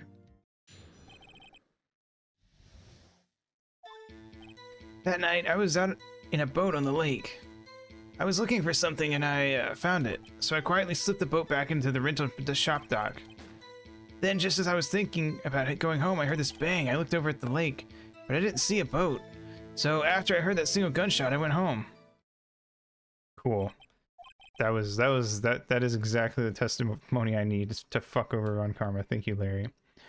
That was an unusually vague testimony even for this court. In any case, Mr. Wright, you may begin your cross-examination. Yes, Your Honor. What's wrong, Nick? It's Larry. I have no idea what he's going to say if I press him. I'm a little scared. But we've come this far. There's no way to go but forward, Nick. I'm going for a specific thing first. I'm wondering if I can just go straight at it or if I need to do something else.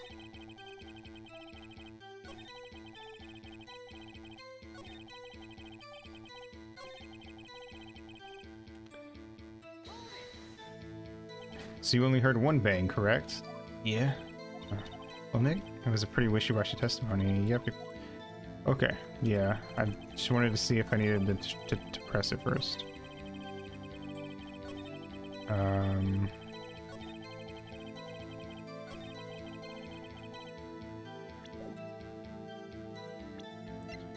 Loudest description. Let's go.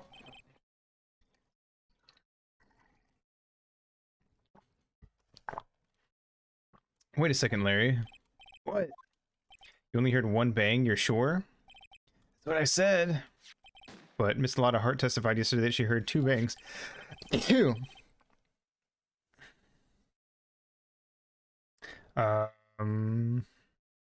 And the old man just now said the same thing. I was really trying to rush to finish the sentence before I sneezed.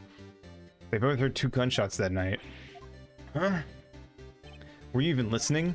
Were you paying attention at all to what they said? Yo, Nick, please. Huh? You know, something's been bothering me. I'm a witness, see? I'm like a customer here, so you gotta treat me nice and stuff, okay? Mr. Butts, you only heard one gunshot, are you sure? Well, to tell you the truth, I'm not sure. Yeah? Sure? How could you not be sure? Yeah, well, I might have missed the other gunshot. I was listening to something else. Something else? My radio, dude, my headphones. What? Order, order, and stop that booing. Mr. Butts, you were listening to the radio with your headphones. Yeah, so what? Is that a crime? I listen to my radio. Everybody listens to the radio. What's the big deal? Mr. Von Karma, your opinion? Waste of time. I do not accept this witness nor this shoddy testimony. Let's continue. Your Honor, please allow the witness to continue his testimony. Bah, nothing is more pitiful than a lawyer who doesn't know when he's lost. Very well, Mr. Butts, please give your testimony and be sure to include details like your radio. Right, leave it to me. I wouldn't if there were any other way out of this, believe me.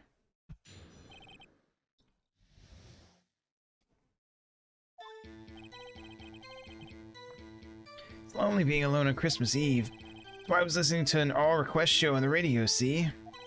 I was listening to it real booming loud, like, but I'm sure I heard that gunshot. I remember exactly what the DJ was saying when I heard it, too.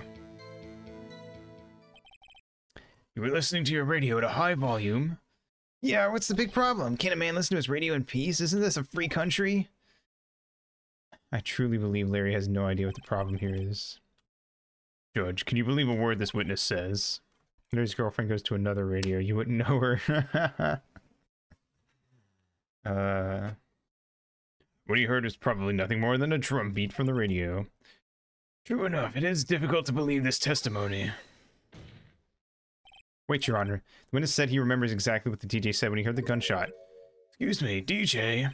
An announcer. The guy who says things on the radio. Anyway, what this means is when he heard the sound, no music was playing. The DJ only talks between songs, so he could have heard the gunshot from the lake.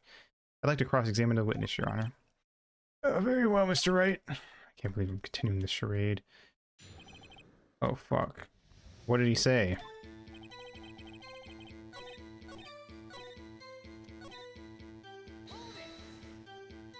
What did she say? Sorry, she.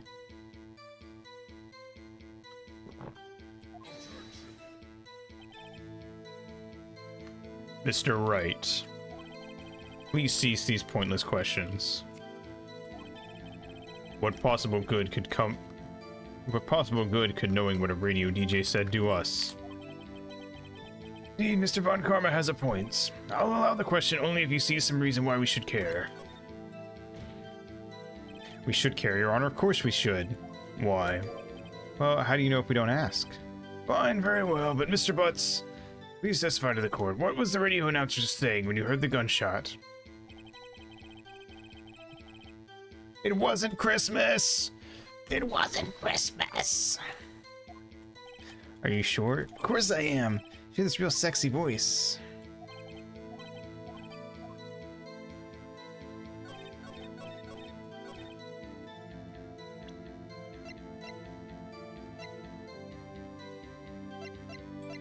It's finally happened. The it wasn't Christmas thing. Is this the correct thing to present? Yeah, okay, just making sure. Larry, are you absolutely sure what you're saying is correct? Huh? What's with the face? You look scary, dude. Hey, if you're trying to scare me, you better know I don't scare that easy. Something the matter, Mr. Wright? Your Honor, did you hear what the witness just said? The DJ said, hey, it's almost Christmas when he heard the gunshot. Indeed, and? Almost Christmas means it wasn't Christmas. Do you realize what this means? When he heard the gunshot, it was still Christmas Eve. The meme! That would be the case, yes. But he should have heard this gunshot after midnight. This photograph is irrefutable proof of this fact. See what the time was on the photo taken when the gun triggered Miss Hart's camera. 12:25:015. 15 minutes after midnight on Christmas Day. This is a clear contradiction, Your Honor. Order, order. What does this mean? The two prior witnesses heard gunshots after midnight. However, this witness says he heard a gunshot before midnight. Judge, the answer is simple. The current witness is plainly mistaken. Just look at him, suspicious. What? Well, Mr. Wright, what do you think about Mr. Butt's claim he heard the gunshot before midnight? Larry's not mistaken, Your Honor. He heard that gunshot before midnight.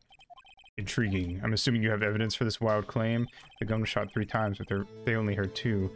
It's all coming to. I love these moments in these types of games where like everything lines up and I can just like, I immediately know like this is what I present, this is what I do, this is what I do. It's very satisfying. This is my evidence. The murder weapon? Something about this pistol was bothering me, Your Honor. Both of the witnesses who testified yesterday heard 2 gunshots. However, the murder weapon was fired 3 times. When, then, was the last shot fired? Only now have I realized the truth. That 3rd shot was the shot Larry heard just before midnight. Order, order! I guess that would make sense out of yesterday's testimonies. Bah, you waste our time again with your empty statements. Yes, the pistol was fired 3 times, but do you have any proof that it was fired before midnight? Do you have proof that the witness didn't just think he heard something? Indeed. Well, Mr. Wright, there's no turning back now. You have evidence that proves there was a gunshot before midnight. You have evidence that proves Mr. Butts wasn't just hearing things. Ooh, I don't know. I don't immediately know what to do here.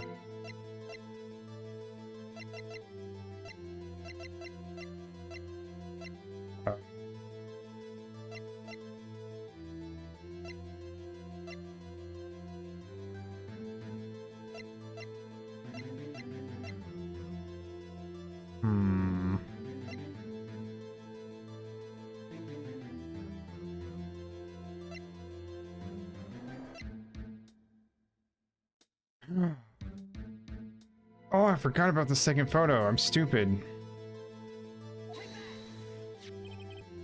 I kept skimming over it there, not reading it. Look at this photograph. Every time I do it makes me laugh. This was taken by our witness yesterday, Miss Lotta Hart, with her automatic camera. The timestamp on the photo reads December 24th, 11:50 p.m. Oh yeah, but there's nothing on the link in this picture, Your Honor. The real issue here is not why nothing is shown in this photograph. It is why this photograph exists at all. What do you mean? Your Honor, this photograph was taken by an automatic camera. The camera was set off to go off in response to loud noises. Ah!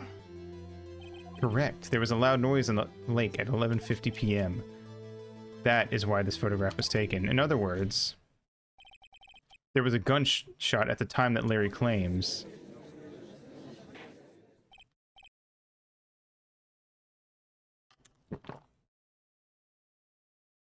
Order, order! That would make sense of the evidence we've seen so far. However, this leaves me wondering exactly what did happen that night on the lake.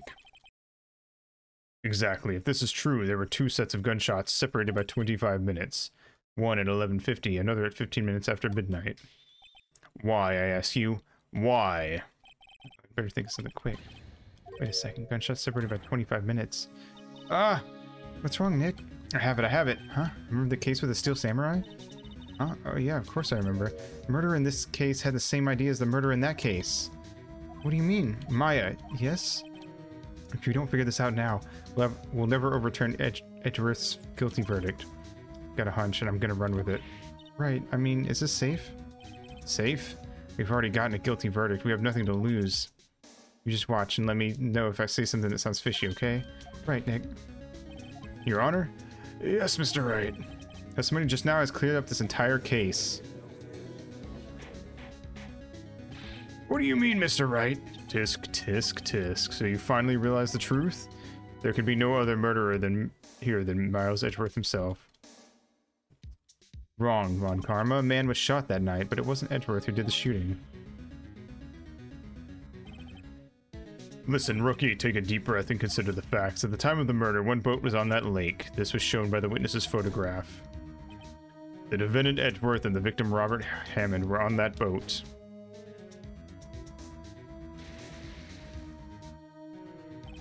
There was a gunshot fired on that boat, and Robert Hammond fell into the lake. The distance of the shooting was 1 meter. It couldn't have been suicide. Well, the guilty party has to be the other man on the boat. I admit it is hard to imagine any other possibility. Yes, but this assumes that the victim was shot at 15 minutes after midnight. What do you mean by that, Mr. Wright? We have photographic evidence of the time of the shooting. Timestamp on the photo says 15, but Larry heard a gunshot 25 minutes before that. Robert Hammond was killed then, 25 minutes before the shot on the lake. It's the only way that Edgeworth could be innocent. Mr. Wright, are you quite mad? Explain who the 2 men on the boat are. Well, it's the murderer. Well, no. Edgeworth and the murderer?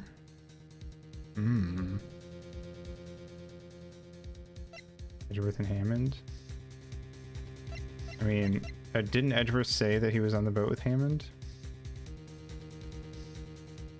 Though? Or am I just assuming that?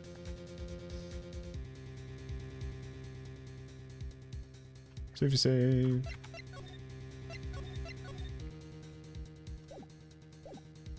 Edgeworth and Hammond? Miles Edgeworth and Robert Hammond. Yes, I believe you are mad. That is exactly what I've been telling the court this whole time. You're agreeing with me, and you said, what did you just say? The Robert Hammond had been killed 25 minutes before the shot in the boat? Just testing you, Mr. Von Karma. Oops. Okay, no. So it's Edgeworth and the murderer then. I guess. Okay. I thought that would, I don't know. I mainly picked the other one because I could have sworn that Edgeworth just straight up said he was on a boat with Hammond. But maybe not. Of course, it was Edgeworth and the murderer. After the murderer killed Robert Hammond at 11:50, he assumed the guise of Mr. Hammond and... Oh! I didn't even think about that. He dressed up as Hammond. And it was foggy, so it probably could... that kind of makes sense. What? Are you serious? Yes, Edgeworth won't tell us why he went to the lake that night. However, I have a hunch. That night, Robert Hammond called Edgeworth to the lake. Now, Edgeworth didn't know Robert Hammond's face that well. That's true. That's why he didn't suspect anything when the murderer took Robert Hammond's place. I'm not sure what to make of all this. Ludicrous. Mr. Wright, tell us the name of the murderer then. Murderer's name, right? It's... I don't know. Actually, I don't know the murderer's name. You don't know? Bah, again you waste my time. I don't know because he never told us. The murderer is the caretaker of the boat shop, the old man. At 11:50, he was the one who killed Robert Hammond. The caretaker of the boat shop? Where did he do this? There weren't any boats on the lake then. Why would he have to go all the way out on the lake just to shoot someone? May I suggest that the real scene of this crime was not a boat? What? Well then, where did the murder take place? Show the judge where the real murder took place. The bird did it. I agree. The boat shop?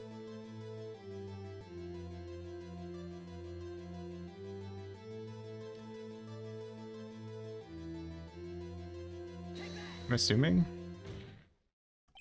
Here, of course, the boat shop where he lives. That way he can meet with the victim without anyone seeing. You have proof that the boat shop was the scene of the crime. Recall Larry's testimony, if you will.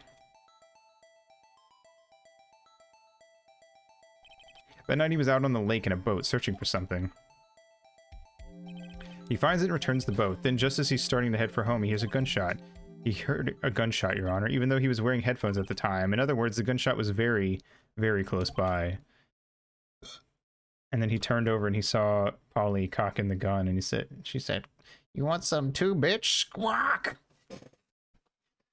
And where would that be if he had just returned a boat? Boat shop. Yes. Mr. Wright, what happened that night at Gordon Lake? Please tell the court from the beginning. Yes, Your Honor. Nick, are you sure about this? Not really, but I think if I start at the very beginning, take it slow, I might just be able to figure this out. That night, the caretaker of the boat shop called Robert Hammond to his shop.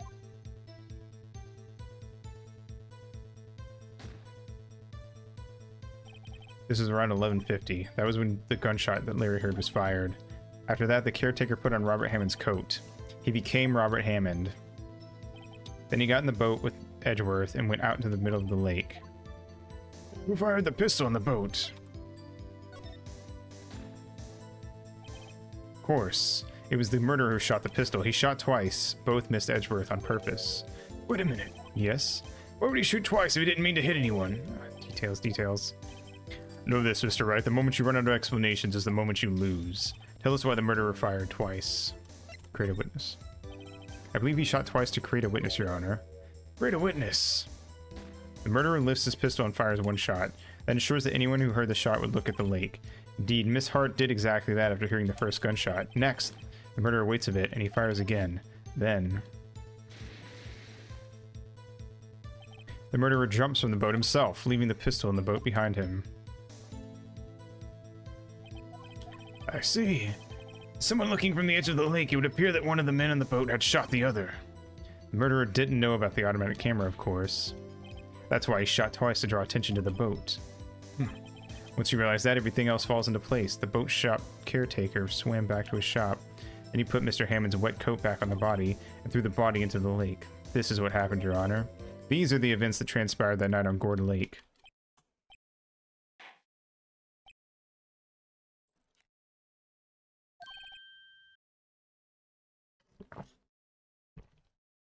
Bailiff, bring out the witness from before, the boat shop caretaker, quickly!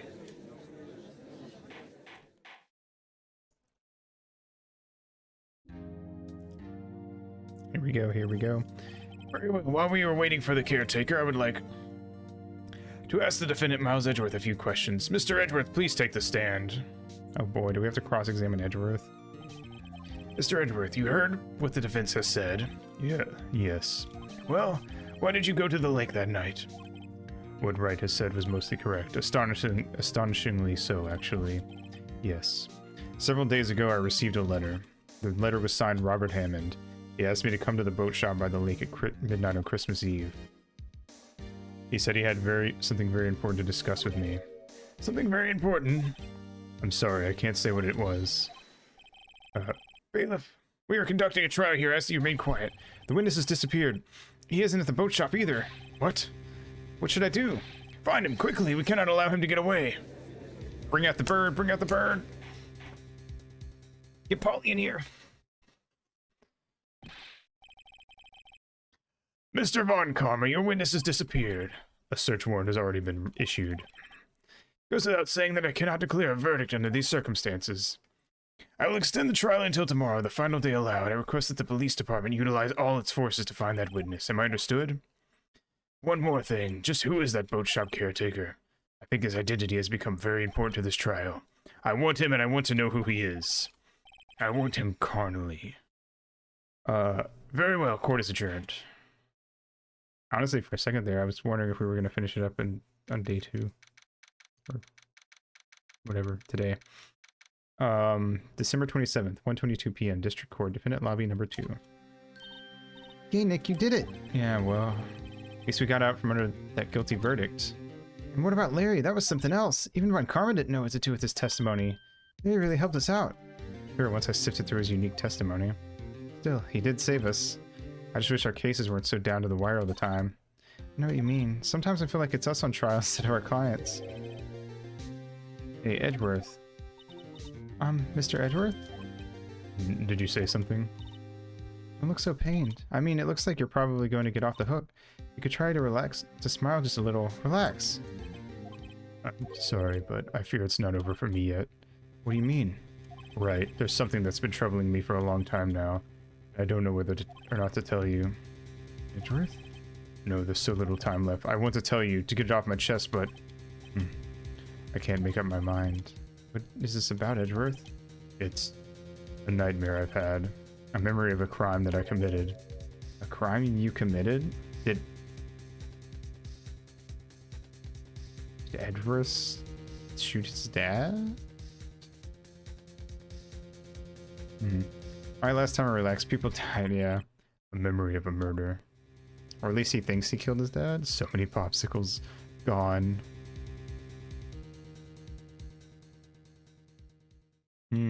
Interesting.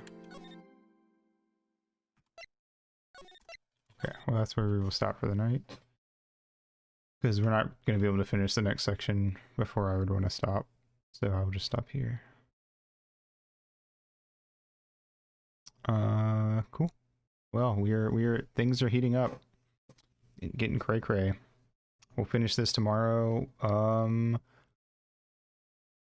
hoping we can at least do like the first bit of the last trial or last episode tomorrow. We'll see. I'm finishing it Monday regardless. I might try to see like how long the last trial is, see if I can find a thing and judge it based on that. And I might start earlier than I was originally planning, but anyway. Yeah, so we're gonna finish this Monday, one way or another. I will do it. Yeah, so this tomorrow and Monday, Chow Tuesday on Tuesday. We are the new cryptid in town. Fuck yeah. Gonna be doing that Dokapon collab with V Wednesday since we couldn't do it this last week. I'm probably gonna reschedule with Dawn the week after and wait to see how the V collab goes and make sure that it's good. It goes well. So after that we will be starting Radiant Historia. Keep mixing it and Radiata Stories names up. Let me double check. I think it's Radiant Historia.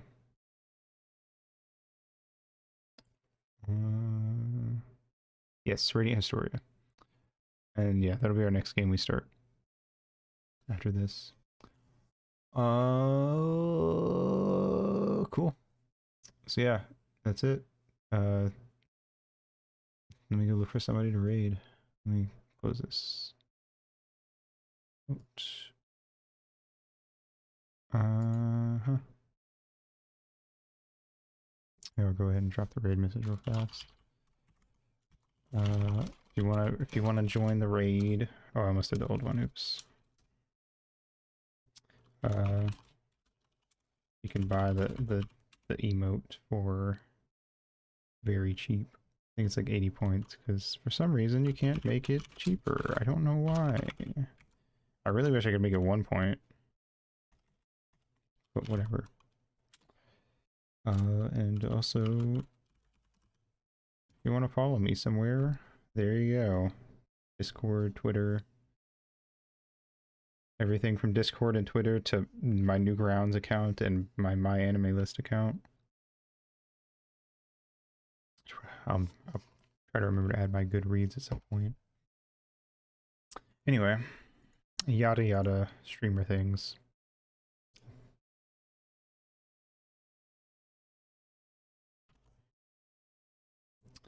A lot of people streaming tonight. Let's see.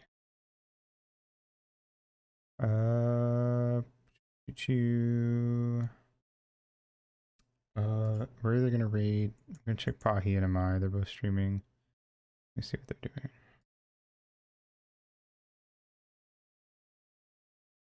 Amai's doing their subathon, so they might not actually be like doing much right now. They're playing Among Us. We'll raid Pahi, because I usually prefer not to raid collab type stuff.